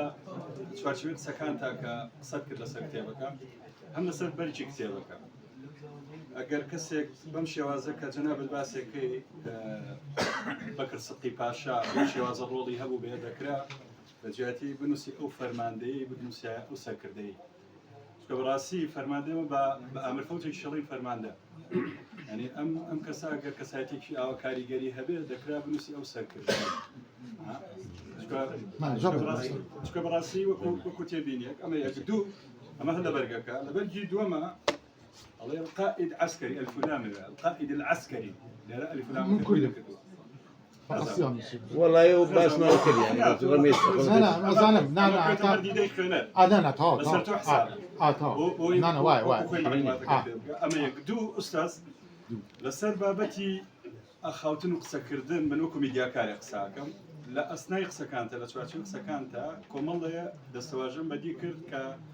ناكرن وسر باغابي لمعنى مثلا زياتي وشي الله يم سنجالو اريم اما لا هيني كرديه نازم يعني براسي ناوچه كريتيه نازم بلام بارسي وش لقلب في لقر يعني اما السينا توصل رنقه اوبي برادر كاكسي تجربه ودوله من كاكسي دس خوش بكاك محمد اويا كم يعني كاري فرماند لو سردمايا اگر لا صالاني 35 و 36 و 37 من لخوم وشكان من نسيوا باشا سيما مصطاي دكتوراه جامعه من رأي مورقتنا صار الراي محمد حما باقي كلام من زمان زاني شي زوزور باشا رأي مورقتو انجا شينا دوايا فرمانده بكابينا اجنا جنرالي شبو اجنا شتيتري شبو فلان بو او سردما دوايا او شيء بكار بينم كايا باشا اوي كمن اريم اگر لكتابتي من بخويني توا اوي كتو رخني لي اجريتيانيا فلان من با طبيعي خوم كقصاك من خلش منطقة قلاصي وكم أو ها عزانم صار رأي أويك تأخير فيري كردي بوما لبري ولا يملا الجنوب بوي راين قاسي كسيون الجنوب عربي باشتر قصاك منو كردي مصالي نوتو سي انزا فيري كردي بوما خطأي منية بلام منطقة كشوايا بوي أو بيني أريمون داول اللي بيجوش بلام لا متقصد بوما لا هم بخم متقصد يعني تقصي وام كردوا دس خوش كاج ما جات دس خوش كاج طبعا دس خوشي لا هادو تعرفهم بس حزمه كيف شيء جنامي كاك جاي كتاب واي داندرا واي كاك طارق بخير واي كاك طارق بخير يسيخين لا كاك من لا خمو دس بيكم كاك بالنسبه لبكر صدقي أبيض كله صار يزار وصوش تاوشش علينا كل ذلك يعني أم كرديكي زور عسكر صار نبوت وكابوكيا وكرد بلقي أو كأوكساني للسرة خوي صار نكر راسه كرد دور بشتيها أواني دور بشتي وكفر مهبر لقريبنا أوكات الصفاي عراق بزوري كرد ويا كرد كان لقروا وحسب مشتكي في اليوم بكر صدقي ايش بنواني زور دجاجات يحبون يشبه زور بلوك كيف كيف بخلوه شمدي او احمد خواجه وزانا يعني او كاتا او قايد في القبر كجي قايد في القبر او هم وشتا لا بلا لقد قال حكم هذا شيء محمود كداي بشاخ شال كروجامي درك ك لي ترقيه ولا برسكري بوصفات كان درك فرماني شاهيني ملكاني درك اشتتر الروسيات ملكانه او كموشي أداب فرمان برجاني خوي شيء بلان بقصتي أو رولي نبوه رولي أجر كرد بوايا بقى دو أقسم أويا أجر كرد بوايا وهست كرد هذيك بقوليا أو الروي استا في هندي كده حكومة ذيك شيء محمود كأخوي خرج عسكر بيو آخر جهة كشيء محمود لبدا قارمان بديل الجيران كم شو ما أدري بدي عسكر ودوله لسنا طبعا أول تعريفك أخوي كردوتي خال حركة مناوم جانجي حميد صالح ياسين برزنجية ياسيني بابيرم ما مصطاي بكر صدقي بوا خەڵک کەیفی خۆیەتی ئەوەی کە ئەرێ کوردیان کورد نییە هەم لێرە دەلیلم هەیە چەند کەسی تریش منطقی ئاغجەرەکە هێنامانە پووری کە عەفو خوشکی بەکرد سەدقی ناوی فاتیەیە باش کاکە ساڵی 86 لە ئاغجەرەت مردووە خێرە خەڵک ئەرێ کورد نییە شتێکی بە کورد بەجێ نەهێشت خۆی تۆم نەوت شتەکان تێکەڵا نەکەم خۆی وایە تۆ گوت شتێکی بەجێ نەهێشت چێ زانێ کوردە باشە باشە قسە با بڵێن کورد بوو ینی چی سوودێکێکە کوردە ئێتاو وازەکە ماسە باش محەدی تەکنیشیم تاوا کرد لە بەغدا پاشانەکە محەدی ڕاگەیاندنم لە دوبەی لە ئیمارات تاوا کردە 2008 پاشانەکە جارێک تر چوومە ئیدارەی ئەعمال بخوێندێتەوە لە دوبەی 2010 تاوام کردووە پاشانەکە چوومەوە جامیعەی سەلاح الدین لە 2021 زانکۆم تاوا کردووە ئەو چوارەیە لە 93ەوە تاوەکو 2010 لە ڕاگەیاندنەکانی پارتی زاگرۆز نەورۆز کوردستان لە هەمیانە بوومە لە ئەعلامە لە بەشی تەکنیک بەحکومەوە کە پێشتر تەکنیکی تاوا کردووە خێزاندارم دوو کوڕ و کچێکم هەیە مناڵیان ژنە ئەوەیان پێ خۆش بوو لە بابەتی شخصی لە کەرکووک لە دایک بوومە 1968 لە شاتڵ ئەو شوونەکە پیانە بوو دەلاقەکە تاقەکە شەکەرین مەلاکەریم سید کەریم لێرێ وەنیە ڕۆی ئێ باشە جیران بووینە پێکەوە دایمال مختار ئەوە بابەتی شەسەکەی خۆمە ئەفەن ئەڵا مامەسە بەکرد بۆ وەڵامی جەنابەت بیرمەندی کورد زەمان لەبەس ئەڵێ چوومە لای شێخ مەحموود باسی کرد وتی لەم بە کەسەتقی کورد پەروەرتر نییە هانی خەڵکەدا بە کوردی بخوێنە هانی خەڵکەدا بچنە کۆلیژی سەربازی بچنە ناو سوپا ئەمە یەک باسم کە برازایەک خدر پاشا لەگەڵ بە کەسەکەچن لای خدر پاشا لەوێ لە مناڵتەم لێرە کوردی بخوێنەوە بکە یعنی ئەمانە بەڵگەی باشێکی لەوانش باپیرم کە نەفێ کرد بۆ خەرتەپە ساڵی 1966 بە کوردی قسەی کرد لەگەڵ بە کەسەتقی ئینگلیز بەو گرانی خۆی کە مەتاری بەسرا ئەکەنەوە ئەڵێ محافزەکانی خۆزگا بە کەسەتقی لێرە بە ئەو پلانی دانا بۆمە وتی ئێمە بە کەسەتقیمان کوشت بە 700,000 نیم ملیۆن دیناری عێراقی کوادرەم و دینارێک 500 دلار بووە تەرخانمان کرد بەکرد بکوژین بە 700,000 کوشتمان دەستمان خۆش بێ باقی پارەکەشمان گەڕاندەوە بۆ خەزینی بەریتانیا یعنی بەریتانیا بۆ گەورە گرانی خۆی ئەمە وەسایقە گەورەتی دیکۆمنت هەموو ئەوانی ئیبراهیم ڕاوێوانی ڕخیان لێتی ئەوانی کەیفیان پێێتە هەمووی ئەڵێ ئەم بۆ کورد و بەڵگەیە تریش زۆر زۆر بەهێزە هەتا دنیامەوە کەس ناتوان حاشەمەکە دکتۆر فرۆتس گروبای بینیوە قونسلی ئەڵمانیا بۆ دۆستی ئەڵمانیا بۆ حەزب ئینگلیزە گوتێتی من کوردم وتی ئێ وتی ئەمێ دەوڵەتی بۆ کورد دروستکەم وتی من چی بکەم فرۆزە چی بکەم وتی ئەمێ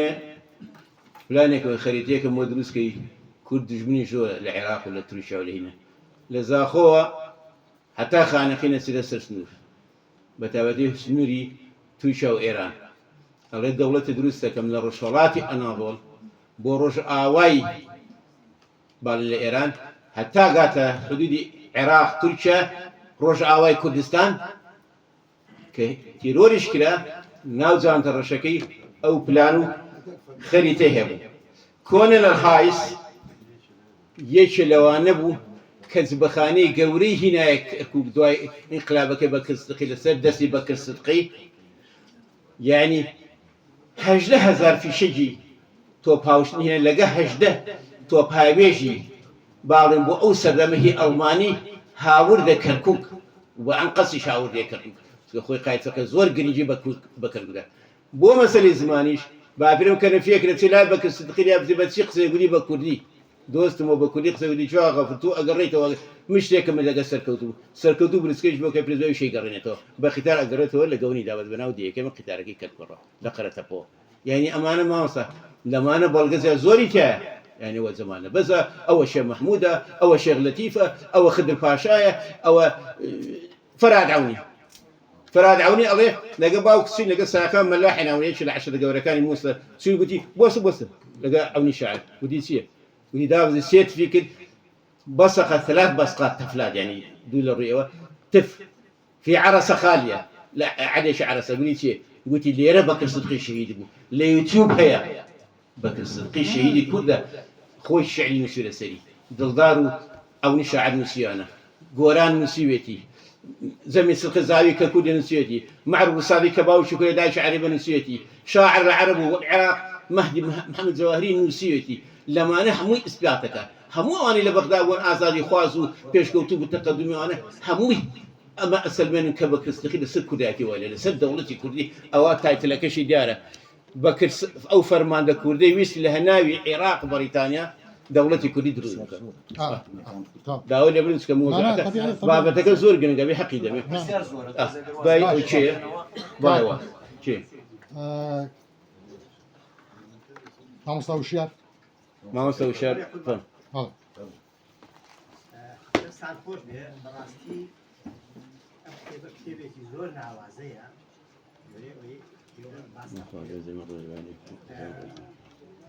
بەڕێستان من دوو کتێبم هەیە لەسەر بەکرسیی یەکێکی گیانی نەتەوەیی و ڕوتی ڕووداوەکان عەزیزیاوە نووسیوێتەوە تەرجمە کراوە بە کوردی بەڵێ قوربان لێرە هەیە دەڵێن ئێمە لەبەر ئەومان تەرجمە کردووە بە کوردی ڕەدی ئەو ڕەگەزپەرستانەمان داوەتەوە کە بە خراپی ناوی بەکرسیان هێناوە یەکێ لەوانە مەحموود دوڕێیە لە کتێبی ئەلقەضیە الکوردیەدا زۆر بە خراپی باسی بەکرسی ئەکا و بە ڕەگەزپەرست و بە ڕەگەزپەرست و بە خائین ناوی ئەبا کتێبێکی تریش هەیە بكر صدقي وانقلابه العاصر أمام محمود شبيب نسيتي أو الشاب من راسك ديرا محمود شبيب باس وقع عليه أما يكم انقلابه لم يجوي هاوشات العراق جناب تان لقب كاك فهمية باسي أوتان كب كتشنها كس لسد شاعر وأديب لسد شنها كس شعري لسد مازالي وتحمل فيه منيش باسي اشتيككم ملا جميل روج بيعني لصالي 36 فقيه أبي لكفري دايما ملا محمد سعيدي مفتي لو فقيه دبي لو روجانيا ديته مع اخوان ما يعني بيان لو كاشيا بكس خبري حوالي بكسي ابي سكر مجراوه زور خفت بارجو تي ناخوش أبيه براكي ملا محمد أمين روج بياني كبرايتي تي عليه جملة ما وصل عليه ملا جميل هاد بو خفت مراحوه بويشتو بو كفري ليه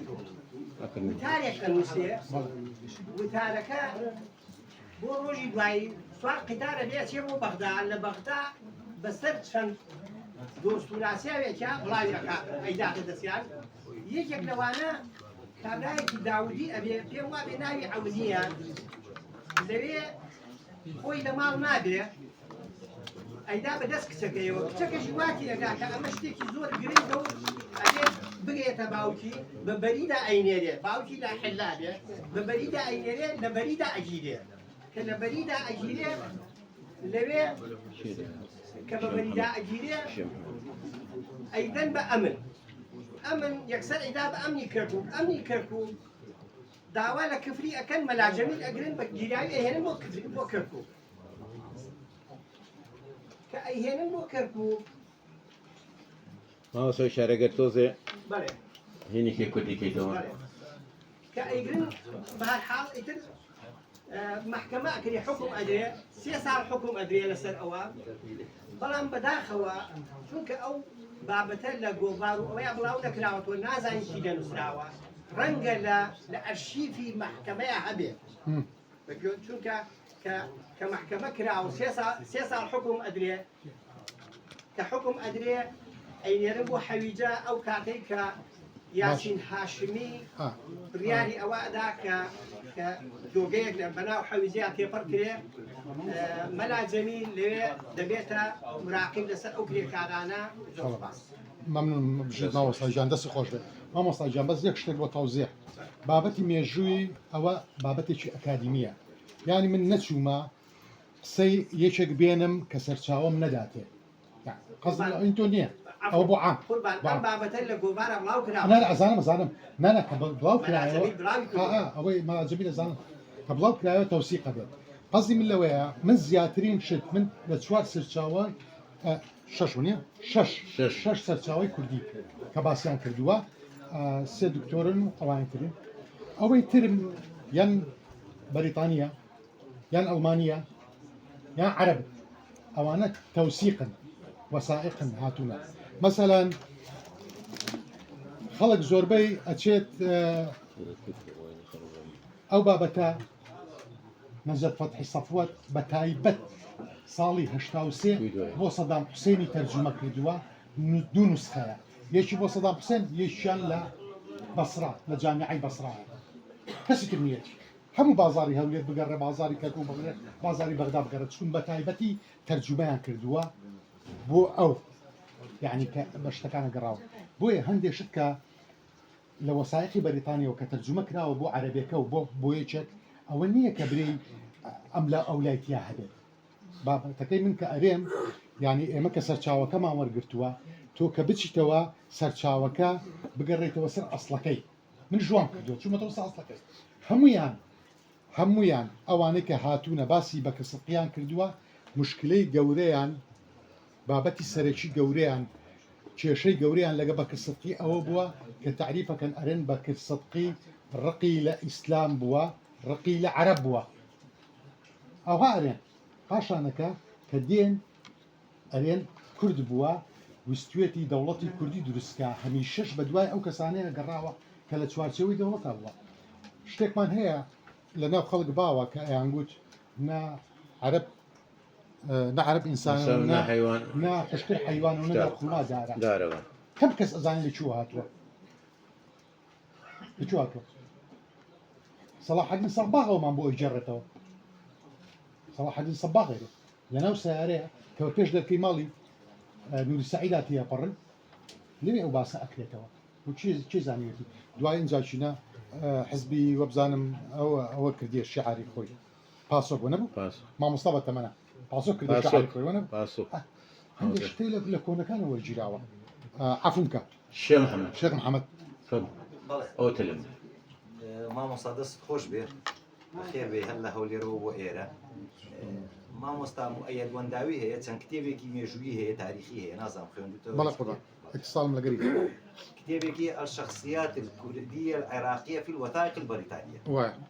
نصا عليه ولد من أبوين كرديين في بغداد حوصته الشخص شو لا برا لو شلون إيريك لو شلون ناضي العسكر لو شلون إيريك لا براسي وشاشة عام 1860 من أبوين كرديين في بغداد ولد في بغداد بلى مناقشة لقري أكيد مناقشة شيء دور دريش أولا من الوثائق بريطانية أنا واري وثائق بريطانية كان وارد وثائق بريطانية كان أوي أليرة ترجمة كردوة أريد ولد في بغداد طبعا باش أنا كباش أو ديرا أوي ونداوي كأيريد لا براسي وشاشة كتابكي شصته حول لا برية شصته حول لا برية بيم قلتم استاتو أو شت أو ها قلت بريطانيا كان وأرين بلام لتشندير رجل دواي أو أري بكي سرچاوكاني عثماني أري خلش عسكرة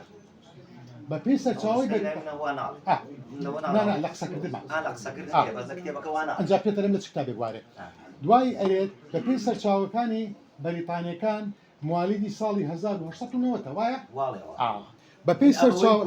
بكي سرچاوكاني عثماني مواليد سندا 1886 شيء أو أريد عثماني كان وين دكتورة آشتيمان هيا لجامعي جيهان لهوليت درس ذاتوا أو ترجمة كدوا 1886 بكي عثماني كان بو أو شوار صالمان فرقة بو أوش دو تأكيد كما هو كوتو تبيني هجري وميلادي أجناء من أبوين كرديين ليش بدايك بو لەگەر جعفەر عەسکەری باوچیان ئامۆزای یەکتریە لەگەر نووری سەعیدا باوچیان ئامۆزای یەکتریە بەڵام نووری سەعید لە هەتای لەدایک بووە. سيد جان فرمو كاك سيد حسن سيد حسن دەست خۆش بێ یا ڕەبی حياتكم بۆ حەشێ. نایە بە زۆر معلوماتێکی زۆری تایە بەڵام کلاسێکی کرد عەربی لەگەڵا نەبوو بەڵام دیوە عەربێکی لەگەڵا بوو محەممەد عەلی جواد قایت کۆزەویە کە باسمە قاسمە سيد حسن دوایی لە شۆڕشی تەمووزە ئەوە باس نەکەنادا باس کردیان نە عەبدولکەریم قاسم راتبی بۆیان بڕیەوە خۆی بۆ محەممەد عەلی معجبي شي بو معجب بك الصدقي راست بۆ ئیسبات کەوا بەکە صدقی خەڵک عەسکەرە لە هینێکی عەسکەری ئەچنە لە فەرزیاتی عەسکەری لە کەرکووک و ئەچنە دێ عەسکەر بانگ تەلەبەکانەکە ئەڵێ بزانە من خەڵک عەسکەر و جعفەر عەسکەری مەلا نووری ئاغزەلێری باسێکان لا پڕاشدا چۆن بوویدە زابط و ئاوها پارە کۆکاتەوە جیلیان بۆکە لای خۆی پارە نامێنێ بە قەرز وەرەگرێ لە نەفلی باسم کردووە محەممەد عەلی جەواد تەیار کوڕی پووری عەبدولکەریم قاسم بەڵام پێش ئەوەی کە ببێتە تەیار ئەوەش بەبیر بێنمە پێش ئەوەی ببێتە تەیار لەگەر باوچی لەگەر مدحت ئەمین طبعا ئێمە کابراایەکمان هەیە بە ناوی مدحت ئەمین ئەلئەمینە بۆ ناوی درا ئەلئەمین لە ئەوەی مەلیک غازی ناوی لێنا لە ئەمانەتەکەی ئەوانش کوردن ئەچنە ماڵی ئەو محەممەد عەلی جەوادە ئەنجاشینە بە کەسەتی پیانەرێ تەلەبەکان بنێرنە کولیە با لە کولیە بخن کولیە عەسکەری نووسراوە هەمووی تیاتی بخوا تەنانەت لە کوشتنیشیە تەنانەت لە کوشتنی محەممەد عەلی جەواد کە لەگەر بەکرستی کوژراوە ئەگەر حکوم بکەیت یەک دقا بزانە هەموو کەسێک ئەرێ سەرچاوە عەرەبەکان ئەیرێن چی بزان فێڵەکە پلەیەکەن ئەرێ بەکرستی کوژرا بەڵام بە غەڵەت محەممەد عەلی جەواد کوژراوە شتیوانیە ژنەکەی محمود سەلمان لەگەر محمود سەلمان لەگەر سەباغە لەگەر فەهمیە کە لە ماڵی خۆیان دائنیشن کە محەممەد هندی خەبەرەکەیان بۆ دێنێت ئەرێ هەدووکتان کوشتیان نا بزان تاکی دەکاتەوە چکون مەدیحە سەلمان دەبێت ئەوەی کە مێژوو بخێنێتەوە لە عێراقا دەبێت بزانێت ئەو ژنە دەورێکی زۆر نایابی هەروە تەنانەت لە تەکوینی حزبی بەعسی عێراقی ژنێکی زۆر زیرەک بووە ڕئسمال بووە پارەدار بووە شەریکاتی نەوتی هەبووە پاشانەکە ئەو ئەرێ هەدووکتان کوشتیان نا بۆیە کە من لێرە بە ڕسمی تەوزیحی بەریتانیەکان دامناوە لێرە تایەتی لە وەسایەکەنا کە بە کەسەتی ئەکوژن لە پشتەوە لە یەدەن طبعا لە پشتی ملی ئەو فیشەکەی یەکەم کە دەرئەچێت بەوە کاز محەممەد حیات لە پێشان دەستخۆشی یەکەم ئێمە هۆکاری سەرەکی دژایەتی عەرەب بۆ کورد ئەو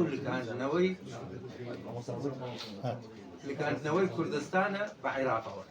ئەوە هۆکاری سەرەکیە من لە بەغداد جیرانێکم هەبوو وەزیری عەدلی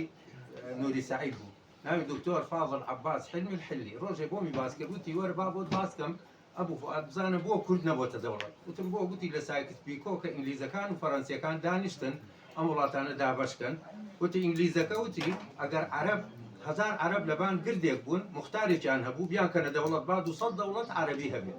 ئەگەر کورد 100 ملیۆن بوون 100 میلیان هەبوو مایان کەنە دەوڵەت چونکە ئەمانە ملەتێکی ئازا و ژیرن ئەگەر دەوڵەتیان هەبێ ناتوانین سەیتەرە بکەینە سەریان ئەمە ئینگلیز ئاوهایوی ئەمجا ئێمە هەتا ئێستا باجی ئەوە ئەدەین کورد بزانە چەند ساڵە کە عێراق دروست بووە لە دوای ڕوخانی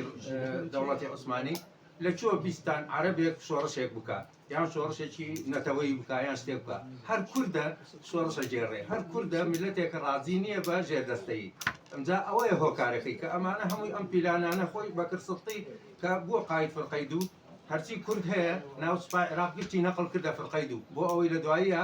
شۆڕشیان پێ بکات ئەمە هەمووی ڕێبازی کوردایەتی لەوانەوە سەرچاوی گرت یعنی ئەمجا ئێمە بۆیە لەبەرەوە هاڵێم بەکرسڵتی کەس گومانی نییە لە کوردبوونی و لە کوردایەتی لەو ڕێبازە پیرۆزەی کە گرتووی بێت دەست خۆش بێت دەست خۆشکارمە پیژیری بۆ قسەکان زەران بێت کە شۆڕشەکەی سەری گرت تواگە بە ئیزادت 66 بەرزانی لە بەدنیخانە ئازاد کرد هەرچی بەندی شنگال هەیە ئازیادانی کرد لەگەڵ خەڵکی باشوور فراتی ئەوسەت و مووسڵ یعنی ئەمە لە گەوری بە کەسەتخی دێت ئەم هەموو زیندانی ئازاد کرد بە کە بە غەدر گیرا بوو. مامۆستا کابراایەکمان هەیە سەرۆکی بابی ئەنجومەنی وەزیران لە عێراقا عەلی جەودەت ئەیوبی وایە عەلی جەودەت ئەیوبی استقالەیدا لە حکومەتەکەی هەڵوەشایەوە خەڵکە وارێ هەڵوەشایەوە تۆ بچۆ مەسادرەکانی وزارەی دیفاع عێراقی بخێنەوە ئەرێ عەلی جەودەت ئەیوبی داوای لە بەکرسەدقی کرد هجووم بکاتە سەر منطقە شیمالەکان گوتی نایکەم چیت نەکردووە بڕۆ بیکە حکومەتەکە هەرسیە ناو استقالەیدا ئەیوب باسیەوە ناکەن نەخۆر وزارەتی دیفاعی عێراقیان نووسراوە کاکە خۆ من لە جوانی خۆمی نایەنم لە ڕۆژە لە جەریدەکەی وەسایقی عێراقی کە دەرئەچێت بە ژمارە 1313 هەیە لە کتابەکان شایە ماوەسە چێنە ئۆستاد دەستخان خۆش بێ ئەم بابەتی جەنابەت بابەتێکی پیرۆزە بەڵام لە کاتێکی ئاوا سەغڵەت و ئاوا بە پەلەپەل نابێت کۆتایی پێبێ هەڵبەت پێویستە زیاتر پەرەی پێ بدەین و دانیشتنی زیاتر و شرۆڤەی زیاتر و پرسیاری زیاتر و ڕەخنەی زیاترش هەر بۆیە بیکەنە تێبینی بینوسە من وەکو کادرێکی پارتی دیموکراتی کوردستان لە لەقیسێ بەشی ڕۆشنبیری کتێبخانەی لە قیسێ بانگێشت دەکەم بۆ بارەگای لە بەزەو بیا منیش بێم تۆ جەنابەت دەبێ پێشەنگی ئەوجا جەنابی نووسەر من پرسیارم هەیە و وەڵامی هەمووشم دەوێت باش سەرەتا جەنابەت جعفەر عەسکەری وەکو پاڵەوانی کتێبەکەت ناوەزان کرد و ئەوەنە لەسەر کوشتنی جعفەر عەسکەری و بابەتی جعفەر وەڵام مەدەرەوە بینوسە یەکێک باشە ئەوەنە لەسەر جعفەر عەسکەری ڕۆیشتی باوەڕتە بێ هەن من خۆمێکی لەوانە لێجار زوو سێری مانشێتەکەمە کرد ئەمە بابەتەکە جعفەر عەسکەریە یان بەکر سەدقیە باشە ئەمە خاڵێک نامەکەی مەلی غازی بۆ بەکر سەدقی لە ڕێگای جعفەر عەسکەریەوە باشە جەنابەت ئاماژەت پێداوتت نامەکەی نووسی ئەفۆن باسی نامەکەت نەکرد لە نێو کتابەکەی ئاماژەت پێداوە ئاماژەت پێداوە ئەم نامەیە لە دوای 2 ڕۆژ لە کوشتنی جعفەر عەسکەری نامەکە لەسەر مێزەکەی مەلی غازیە دەدۆزرێتەوە جەنابەت لە یەکێک لە باسەکانایە باسی دۆسایەتی نێوان غازی و بەکر و جعفەر ئەەکەی دەڵێ ئەمانە زۆر ئەگەروانە بۆ من پێم ناکردرا ئەگەروانە بۆ من پێم ناکردرا بە 125 دلار کڕیمەوە جەماعەت بۆ خۆیان بردوێنە لە وەسایقی عێراقی زیێنەکەت نادەمەوە من دەبێت تێ بگەم قەزم لەوەیە یعنی لە بابەتەکەی مەبەسم تێ بگە جەنابی نووسەر یعنی بە حەقەت جەنابەت بابەتێک دووڕوژانووە شایانی ئەوەیە زۆر درێژەی پێ بدەین و زیاتر لەسەری بڕۆی من وەکو نەوەیەکی ئەم سەردەمە پیرش نیم و گەنجش نیم بەڵام لە سەردەمی بەکرسەدقیان نەبوومە باشە برام بۆیە گرنگە جەنابتان ئەم بابەتانە زیاتر پێویستە خەڵکانی ئەمە ڕۆشنبیرەکانمان ئەوانەی کەوا بە ناوی خۆیان ناوە خوێنەر و کتێب دەخوێنەوە ئازیز من ڕۆژبیانیم بەخوا ڕۆژنە زۆرێکم قوربان مافی خۆمە کاکەم ئەمە بابەتەکە دەوڵەمەنەکە فڵان کتابوتی فڵان کتابوتیم ئەمە ڕەخنەی بنیادنەرە بۆ جەنابی نووسەر جەنابی نووسەر جەنابەت لە شوێنێکایە باسی دەکەی دەڵێ باسی سندرسن دەکەیت باشە بۆ بە پاشا ناوەزەنگت کرد کەچی لە کتێبەکەت بە پاشا ناوت نییە کتابەکەی بۆ ناوەیە بەو ناوەیە کتابەکەی پاشا ئەمەکەبی پاشایی لە چیە وەرگرت من پێ دەڵێم باشە ماقۆڵە کاکە سەبارەت بە باسێکی تر عیلاقاتی غازی و جعفەر باشە غازی و جعفەر عیلاقەتەکەیان زۆر ناخۆش بوو بەڵام جەنابەت لە یەکێک لە باسەکانتە نەڵی نەموتۆ تۆمارم کرە دەنگت لە یەکێک لە باسەکانە باسی ئەڵەی بینیان زۆر خۆش بوو حیسابشی بۆ دەکرد کە ناخۆش بوو چۆن حیسابی بۆ کرد لە لایەکی ترەوە بەڕێز مامۆستا بەکر جوانت وت جەنابەت جوانت فەرموو کەوا بەکر سەدقی ئەگەر هەیە کورد نەبێت من دەڵێم کووردە نمونەیەکی زیندومان هەیە سوپاس سالارێکی کوردمان هەبوو ناوی بابەکر زێباری بوو ئەوەنەی بە عەربی قسەیەگر بە کوردی قسەی ناکرد باشە ئەمە ئەو ناگەێنێ هەر کەسێ بە عەربی قسەی کردی تر تەواو ئێمە بکەینە قاڵبی ئەوە لە کوردایەتی کەوتووە کاک محەممەد تاهیر ڕۆی چیلە هەڵیەگرم مادام وایە بە باش مادام وایە ئوستاد لە خیتامدا دەستخۆشی لێ دەکەم بە بەڕاستی ئەوەی ئێوە دوودانە بەڕاستی پیرۆزە بەس تکام وایە ئێستا جاخدەمەوە تکام وایە داواتەکەم قبولکەی بۆ بارگای لە کەی دانا و من هاتووم بەس ئەو هەفتەیە نەبێتکن و هەفتەیە خۆتەزانێ ئیشمان هەیە ئەو یعنی هەفتەی دادێت چون بەیانی پێنجشەمە و هەفتەش حساب بکە دوای ئەوە کەی دانا ئێمە دێت لەگەڵ جۆخایە ئەگەر من غەڵەتم نەکرد بێت لە وشەکانم تۆ بە سەهوانە چی بیتایە من گوتم بابەتەکەی من کە جام کردەوە بۆ بەکر سەدقی مامۆستا زۆر بە وازەحیش جۆی لە ڕاگرت مامۆستا عەبدوڕەحمان باشە من گوتم ئەمەوێت سێ شت لەسەر بەکر سەدقی لابدەم کوشتنەکە و تۆمەتەکە و نییە ئەوەی کە کردویانە کە ئەرێن کورد نییە ئەوەی کە ئەرێن ژنەکەی خراپ بووە ئەوەی کە گوتویانە کوردی نازانێت ئەو بابەتانە بوو کە من وستم تەوزیحیکەمە نەبوو من گوتم بەکر سەدقی بە هیچ شێوەیەک جەعفەری نەکوشتە بۆیە ئەو بابەتە دوور و درێژەم دایەتەوە ئەجینە من ئیش تۆ باسی ئەکرەم مشتاقت کرد لە جانبێکەوە ئەمە یان ئەوە بەڵام لەو داڵی ئەکرەم مشتاقیان هەسپارت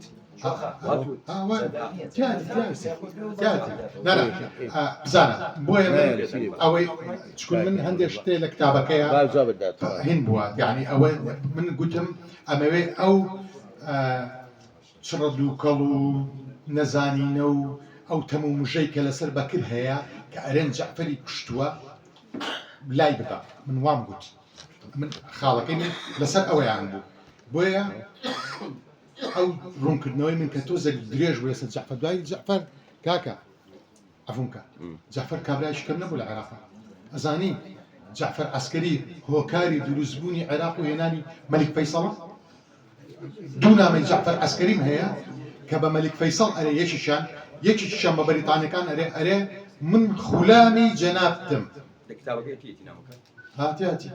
باشە ئەرێ شتێک ئەرێ کە ئێمە ئێستا بەکاری ناهێنین زۆر ناوازەیە کردن بەکاری ناهێنین ئێمە شتی سەیر ئەرێت بەس بۆی کە مەلیک فەیسەڵ بکەنە مەلیکی عێراق ئەجینە مەلیک فەیسەڵ نابوو مەلیکی عێراق ئەگەر جەعفەر نەبوایە ئەوەیان دەبێ باش بزانین لە قاهرە 1921 کە کۆبوونەوەکەیان کرد ئەگەر جەعفەر عەسکەری نەبوایە مەلیک فەیسەڵ نابوو مەلیک دەبێ بزانی کە کورد کردوێتێ مەلیک بەڵام کوردێک وەکو سەلاحەدین ئەیوبی کەم خۆشم ناوێت ئەوەی مامۆستا ڕاستەکە جعفەر لە مؤتەمەری قاهرە بەس کورد ئەو حازر دەرس و بەرخێژی وتی مەلیک فەیسەڵ مەلیک عەویدی چۆن گوتی مەلیک عێراقی بەریتانی عزمەم بەڕێوەیدا مەسەلەی پاشا لەقەبێکی سامیە لەقەب سامی عوسمانی لەوەی زۆری وەزیرەکان پاشانی بەکر سەدقی حتا هەموو پاشانە و حتا قایتەخە بوو کە بۆ سوپا سالار مەرتەبەکەی مویمی ئەشێ بیرمەندێکی گەورە بێ ئەشێ سەرۆک وەزیران بێ سندسن پاشا هەموو شتێک بوو لە وڵاتی مەلیکی لە عایلەی مالیکە یعنی دکتۆری شەخسی ئەوان بووە لەقەب ئینەکە باڵە پاشاکە شایستە بوو بۆی وڵاتی مەلیکی داوی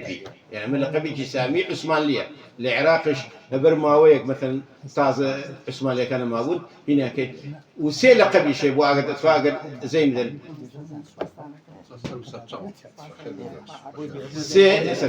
سێ دەستەواژەی گرنگ هەیە بۆ لەقەبی ئیداری یەک سوڵتانە سوڵتان خۆیەتی دوو پاشایە دوای بەگە دوای ئاغایە ئەمە لەقەبی ئیداری بووە دواتریش بە خەڵکی دەوڵەمەند و خەڵکی مەتەن بیرمەند و یان بەراعەت ئیختراعێکی بیان سەحەفیەکی بیرمەندێک بووە یەکێ لەوە سندر پاشا سندسن پاشا ئەوە لەقەبێکی سامیە داوێنە پێی بەڵاتە مەلیکی پێی بەخشی کاک چێنەر شتێکی زۆر سەیرت پێ برم لە مێژووە کە ڕوویاوە ئەوە دەستخەتی ئەو دەستخەتە کە نووسراوە هینی شەکەم والله هەمووان شەکرمانێ شەکرمان سوولە ئێستا زەختمان فولە مهم ئەو کەسێک کە نووسیوێتی بەکەناوەکە ماتە بیری سال پێتەرێ کوژرا ساڵی 1940 کوشتە بۆ کەسێک کە ڕای سپارت کە بینووسێت مەلک غازی بوو ئەوش کوژرا بۆ کەسێک گوتی بیبە لە بەدەستت کە جەعفەر بوو ئەوش کوژرا بۆ یەشێک ئەگەی ئەیان برد کە بەکر سەدقی بوو ئەوشیان کوشت یعنی چوار کەس بە تەسەلسولی دواییەکەوە هەر چوارێن کوشتن ئەوە و نامەیە يعني نامەیەکە چوار کەس بە دوای یەکەوتیایە کوژرا کەسیان نەمانەوە هەر ئەوەندەیە کە ئەرێ کار بەرگن ئەو نامەیەت بۆ جعفەر عەسکەری ئەو نامەیە ئەێنێ تو هیچ شتێک مەکە لە بابەتی ئینقلاب و کودەتا و شتەکانەوە هەتا جعفەر عەسکەری دێت هێتەگەێنێ بەڵام نامەکە سندرسن پاشا دوای 2 ڕۆژ ئەیدۆزێتەوە لەسەر مێز نەڕۆیوە وای مامۆستا بەڵام باسی بەڕێکەوتنی جعفەر عەسکەری دەرەچێت لە قەسەم بەس نایبە ئەو چوارنامەی تری نووسی بوو بۆ قاید فەلەقەکان ئەوانش جیران لە ڕێگا فەرموو نەبێتە مناقەش مامۆستا جان زۆر بەخێر بێ دەست خۆش بێ حیاتم ڕۆحەکەی مامۆستا هەنێک پرسیار هەیە دێتە ئەوەوە باش فەرمی وەڵامی هەنێکی دامەوە ئەو کاتە طبعا دوو جەمسەر هەبوو بڵێن ئینگلیز و با بڵێن ئەڵمانیا بەڵێ وابوو من پرسیارەکەم ئەو بوو ئایا کە مامۆستا فەرمی ئەڵێ چەکی ئەڵمانی لە هاتوو لە ناو کەرکوو بۆ بەکاربێ ئایا بە کەسەتی پەیوەندی هەبوو لەگەڵ ئەڵمانیا ئەمە بێگومان شۆڕشەکەی تەنها دژی مەلەکێت دژی ئینگلیزیش بوو ئینگلیز ئەو کاتە حکمیە کرد ئەڵمانی شەموو ئەگەر پەیوەندی هەبوو لەگەڵ ئەڵمانیا بەکاریان هێنا دژ بە ئینگلیز یا بە کەسەتی دانایی و زانایی خۆی ئەڵمانیا بەکاری هێنا بۆ بەرژەوەندی منەوە پرسیارمە ئەگەر وا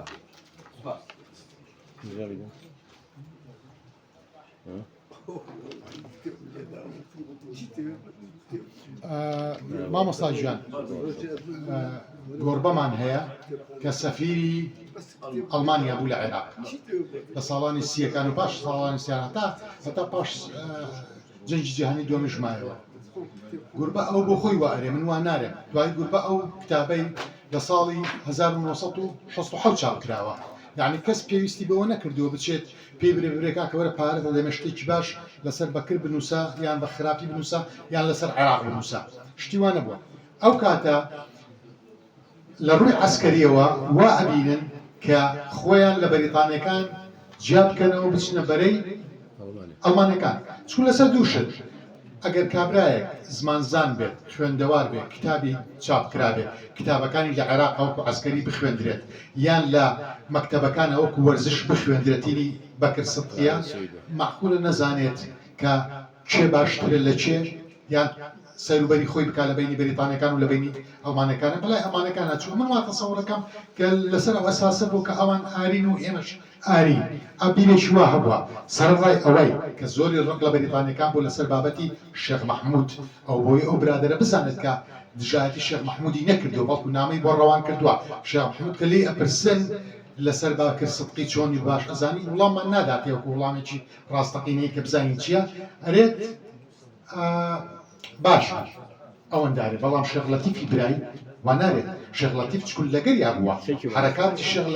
لەگەریا بووە چەکی لێ وەرگرتووە لە حیزبەکە خۆی ئەو کاتە حیزبەکەی کە ویستیان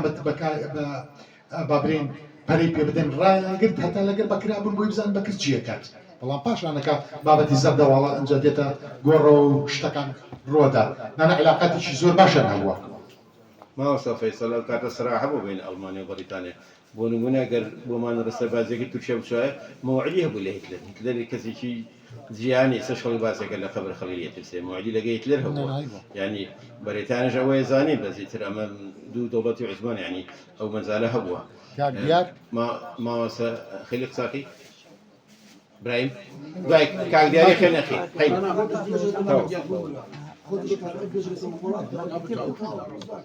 من نعمل ديك انه سم فرق رحنا من الجيل تو بكتير قابله بابا تنزع قرخنا لي رجيل هالخوش والله هالثامنية في معنى هيك نكردوا باش ما صايم ابراهيم بيتا قلب الخمر طبعا سباسا لكم داست خوش بيت ومن أشم بقشتي تو موجود موسيقى ما كنتيش من نقاش هناك شونا من بعام باشي موجوكاك من موجود أما جياني تريش لسري بنوسي شنيا ضخامتي هبي من موجوك قال ربط نبي لقال فلسفي سياسي وفلسفي اقتصادي سودين بو من شيا وكو كرديكو لناو كرديكي شوكو كرديكي فيلي هيش سوديكي بومية دليل بو أول شيء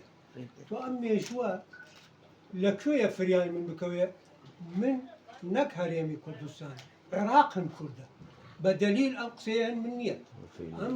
مؤرخی شۆڤینی عەرەب من خۆم لەگەڵی قسەی کردووە کە هەمووتان ئەنەوەتانە بیستووە حەسەن العەلەوی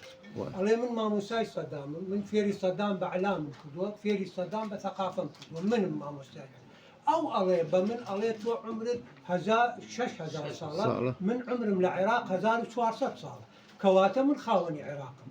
باشە من کە خاوەنی عێراقم هەرێمێکی گچکەم هەیە مؤامراتی دنیای لەسەرە ئەبوایە من ئێستا حقوقی کەسێتر بدەم لە عێراق چکە عێراقەکان منە نەکار هەرێمی کوردستان ئەبێ من حقوقی ئەو لایەکتر من بیدەم ئەی کووە ئەم مێژووە بۆ من ڕاوەستی ئەمە یەک من مؤسسی بەغام کە من مؤسسی بەغام ئەو تەرەفەکەی تر کە خۆی عێراقی نییە بە من ئەڵێ تۆ ئەبێ دەرچتە دەرەوە عێراقی نییە کە من تەئسیسی عێراقم کردووە تەئسیسی بەغام کردووە بە من ئەڵێ تۆ دەرچووە ئەوەی بە سەدامی فێر کرد ئەم سیاسەتە ئاعضای تەئسیسی حزبی بەعثن هیچ لەمانە جنسی عێراقی نەبوو خۆی ئەڵێ لێ من جنسی عێراقیمانی عێراقی نی رئيس حزب بعث مؤسس حزب ميشيل عفلق آية عراقية لا أمين عام مساعد شبل العيسمي آية عراقية سوريا منيف رزاق آية عراقية ناصيف عواد عراقية عبد المجيد الرافعي عراقية علي غنام عراقية فؤاد الركابي اللي بيركب مؤسسة نكتب يعني وهي ما مصطفى فؤاد الركابي مؤسسة كانت أو ناماني توكل باشا كهات اللبر مصالح صدام حسين خوي رايني جيشا بوي أساسا كان فريال هذا ممنون أمي جوا لكوية فريال من مكمل من خوي عبد الكريم قاسم بالرحمة بوفدك كردي لفنجاوهيش نك بناو فيلي والشباب فيلي بناو كرد وشون ولا وتي حقوق الكرد لكوية لفنجاوهيش نيو جاري بخير بين وتي أهلا بمؤسسي العراق وأهلا بالسكان شرق دجلة كشرق دجلة حموما نزاني شو أبديتو إيه باشا قوة أمي جوا فريال من مكمل من أول أعلم أمره ميجو شنو يزخم به أبي أكاديمية تركيز من بابتك من السياح علاقة فيها كالتنية أو تشتاني ربط بالسياسة وبره يسد ولا يميجو إنيا لحفتها دروس بوا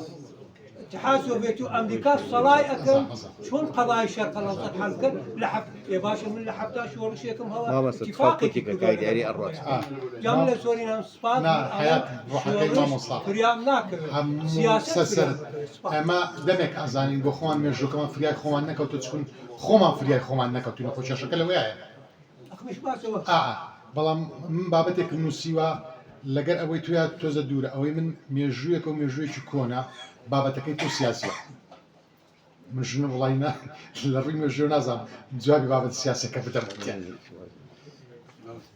كاك دياري فرمو آخر كسر كاك دياري لا ماو كاكا ماو ماوي بقرانا أو وكاك داوي لي برنك بابا كاكا ماو بخداي أو نسي داوي لي برنك أتخمس سرسر فرمو زمان تسكب داي كاك دياري بس بتشوكين بكوتي جواب ديتو مش بكوتي باكس والله وراس ما مصطفى من نايبه مثلا ام لا داباري جانامي خوتو كتير بس بتشكو ملاش عش كتير وايد زوي لا براسي قول بقر مال بمال شيء لكن نايتي امش بعد يباني رقم جينا زول احتاجي بس ما بس اويا داس فوق مع من نعمل كده مسلم صالح كده بس هلاك رمزور لكن برسيال اويا ما مصطفى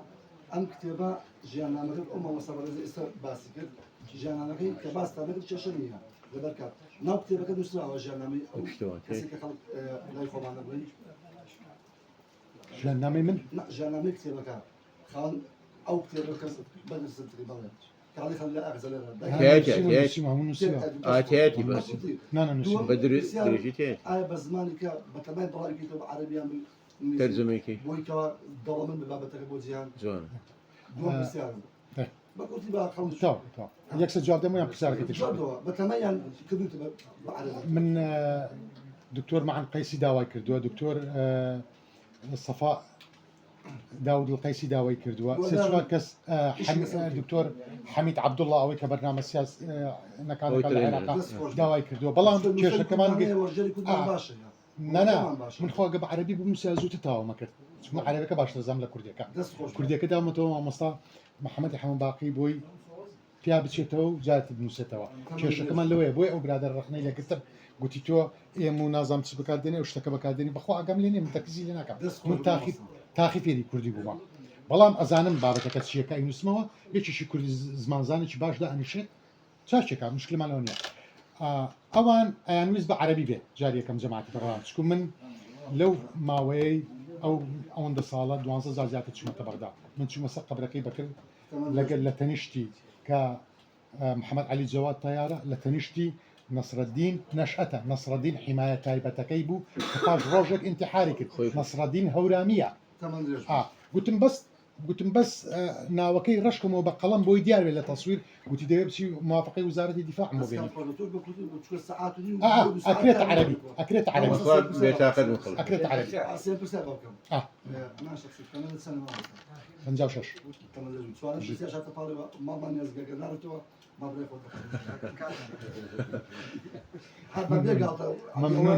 زۆر سپاس دەکەم مامۆستا ئەزانێت کە من هاتوومەتە ژوورەوە شەکرەم دابەزیوە جیفانی فڕی نقل کردومە بەس بۆی کە بتوانم دابنیشم حیاتم ڕاحەکە دوایین کەس کاکدیاری فەرموو من سپاس کاکتارێ کاکتار ئەوە چی لیان بۆ ئەو خزمەتکردنەوە ئەو کارە جوانەکان دەستخۆش و دەستخۆش کاگە جوانکی دیارە پێوەی مادووبووی سپاس بۆ کاک فامیش خوێنەوەیەکی باش و من ئەوە دەڵێم هەمیشە دوژمنانی ئێمە هەوڵیان داوە ئەگەر کەسێکیش کورد بووێت و خزمەتی کوردی کردێ بە شێوەیەک لە شێوەکان لە بەرچاوی کوردی بخەن سوودی کرد خانەوادە و مۆزوعی ئەو شتانەکە هاتووەتە ئاراوە هەمووی ئەوەیە ئەمە کارێکی کردووە کارێکی کوردانەی کردووە ئەو دەیەوێت بۆ خۆی بیکاتە ماڵ لە خۆی لە کوردی دوور بخاتەوە بۆیە من دەستخۆشی دەکەم نەک تۆ هەر کەسێک وشەیەک بنووسێ بۆ سەر خەرمانی ڕۆژنامەنووسی کوردی یا کتێبخانەی کوردی بەڕاستی کارێکی زۆر باشە 600 لاپڕۆژ کەم نییە هیوای سەرکەوتنە بۆ دەخوازم بۆ ئومێدی ئێمەش بیخوێنینەوە پاشانیش ئەگەر ڕەخنە و شتێکمان هەبوو بیڕین بەڵام ئەگەر داشت بە خەڵکێکم بیکاتە عەرەبی بیدە بە کوردێک بیکاتە عەرەبی نەک عەرەبێک بیکاتە عەرەبی بە زەوقی خۆی کەم عەرەبی من مشکلەکەم لەوە نییە کاکە من یەکەم جا گوتم کەرکووچیم دەبێت عەرەبەکە بزانم و کوردەکە بزانم تووشتێکە بزانم ماوەستان نییە ئەو دەبێت شتانە دەبێت بزانین یعنی خەڵکی کەرکووک بوومون لێرە بوومە حتى صالاني حتى دركراوي باوكم مسؤولي رخراوي كاسبكاراني بارتي بولعيلو ليرة كاكا كردي زانم عربي شو صار كتابيش وين خطابي كردكان وتركمانكان العربي كان باشتر ولا عربي كاك تاريخ زمان زاني عربي بقوته دسوش كاك دياري ئەمەش نامی کێش برای بەڕێز و خۆشەویست اسمها کاکستار زەباری لەسەر بەکە سدقی چاپی کردووە ئەویش لە ماوەیەکی نزیک زانێکیوە خوێندنەوەیکی بۆ بکەین مەجالێکیش بدێنێ مامۆستا عەبدوڕەحمان مامۆستا عەبدوڕەحمان قسەتە بوو وەڵام قسەم لە سپاسان دەکەم حەزم جۆ بگرم دەستان خۆش مەمنون لە کاریش زۆر باشتان کردووە بەس ملاحەزەیەک هەیە بەڕەحمەت مستەفا عەسکەری پارێزەر خۆی خەرجی عەسکەرە ئەوش نابێت کتابی سوور سەر بەکە سەدقی باسی ئەوەکە بەس لە شوێنەکە خۆی زۆر برادرم بوو داش باسی کردێ هەر بۆ ئیسپاتی کوردبوونی ئەوان هەر کاتی خۆی من لە تەلەفۆنە عەسکەر وەختی خۆی فەرزیاتی عەسکەری هەبوو فەرزیاتی عەسکەریان هاوت بۆ ئاغجەڵە بۆ لای دەیەکە ئێمە لەوێ من و جعفەر عەسکەری هەردووکیان نێو بوونە قادی ئەو فەرزیاتە بوون لە دانیش کە بەحسیان کە بەحسی خۆیان نەکردی گوت ئێمەش خەڵکی ئەم دێن هەردووکمان هانی تەلەفۆنەکانە دەبووی کە بخێنن ئێوە بخێنن حتى وەک ئێمەتانن ئێمە بەخێندن گەیشت ئەم وەزعی کەسەتیان خەڵکی ئەو دێ کەسێ ئێوە لێ یعنی تاکید بۆی کە خەڵکی ئەو دێن هەردووکیان هەم بەکرسەکەم جعفەر زایشان ڕێی مەلاکەش جلی کوردی بووە قماشی بۆیان بنووتی بکەن جلی کوردی ئەو کار مستەفاکە خۆی بۆ بەحس کرد بە کتابەکەی ئازام هەیە باسەوەکە کتابەکەش خەڵکی دێکە دەستان خۆش مامۆستا هەتا ساڵی 87 قبرەکانی باپیری جعفەر عەسکەری کە بۆ خۆی لە ساڵی 34 جاری دووەمیش لە عەفو جاری یەکەم لە 32 جاری دووەم لە 34 تعمیری ئەکەنەوە یعنی شاشێکەنەوە ساشنە خەڵکمان هەیە لەوێ قسە کردووە لەگەر ڕزگار محەممەد ئەمین لەوێ ئەو برادەرێتی لەوەیە خەلیل بس بۆی ڕسم استێکتان خەلی سەفوان لەوێن تعبیریان کردو بەڵام لە هەشتا و حەوت کە ڕاگواستنەکە ڕوویدا و ئەنفال و نازان چێم لاولا منطقەکە حتا قەبرەکانیشان تێکداوە مشکلەکە لەوەیە یعنی من چوومە قەبران بۆی بەس خۆشکەکەیان بدۆزمەوە یەک شوێلێک نییە ناهێڵن واللهی ئەوەی کەرکووک 6 مانگی پێچووە خواخێری ڕزگار بنووسێ مەمنونم ڕزگار جان حیاتە ڕزگار تاکەی دۆزیوێتەوە قبر دۆزینەوە ئێستای بۆ کورد زۆر زەحمەت بووە چکون ئەزان بۆ خۆیان تێچێدەن بڕواب کە مامۆستا ئەو قبرەی بەکرسقی لە بەغدا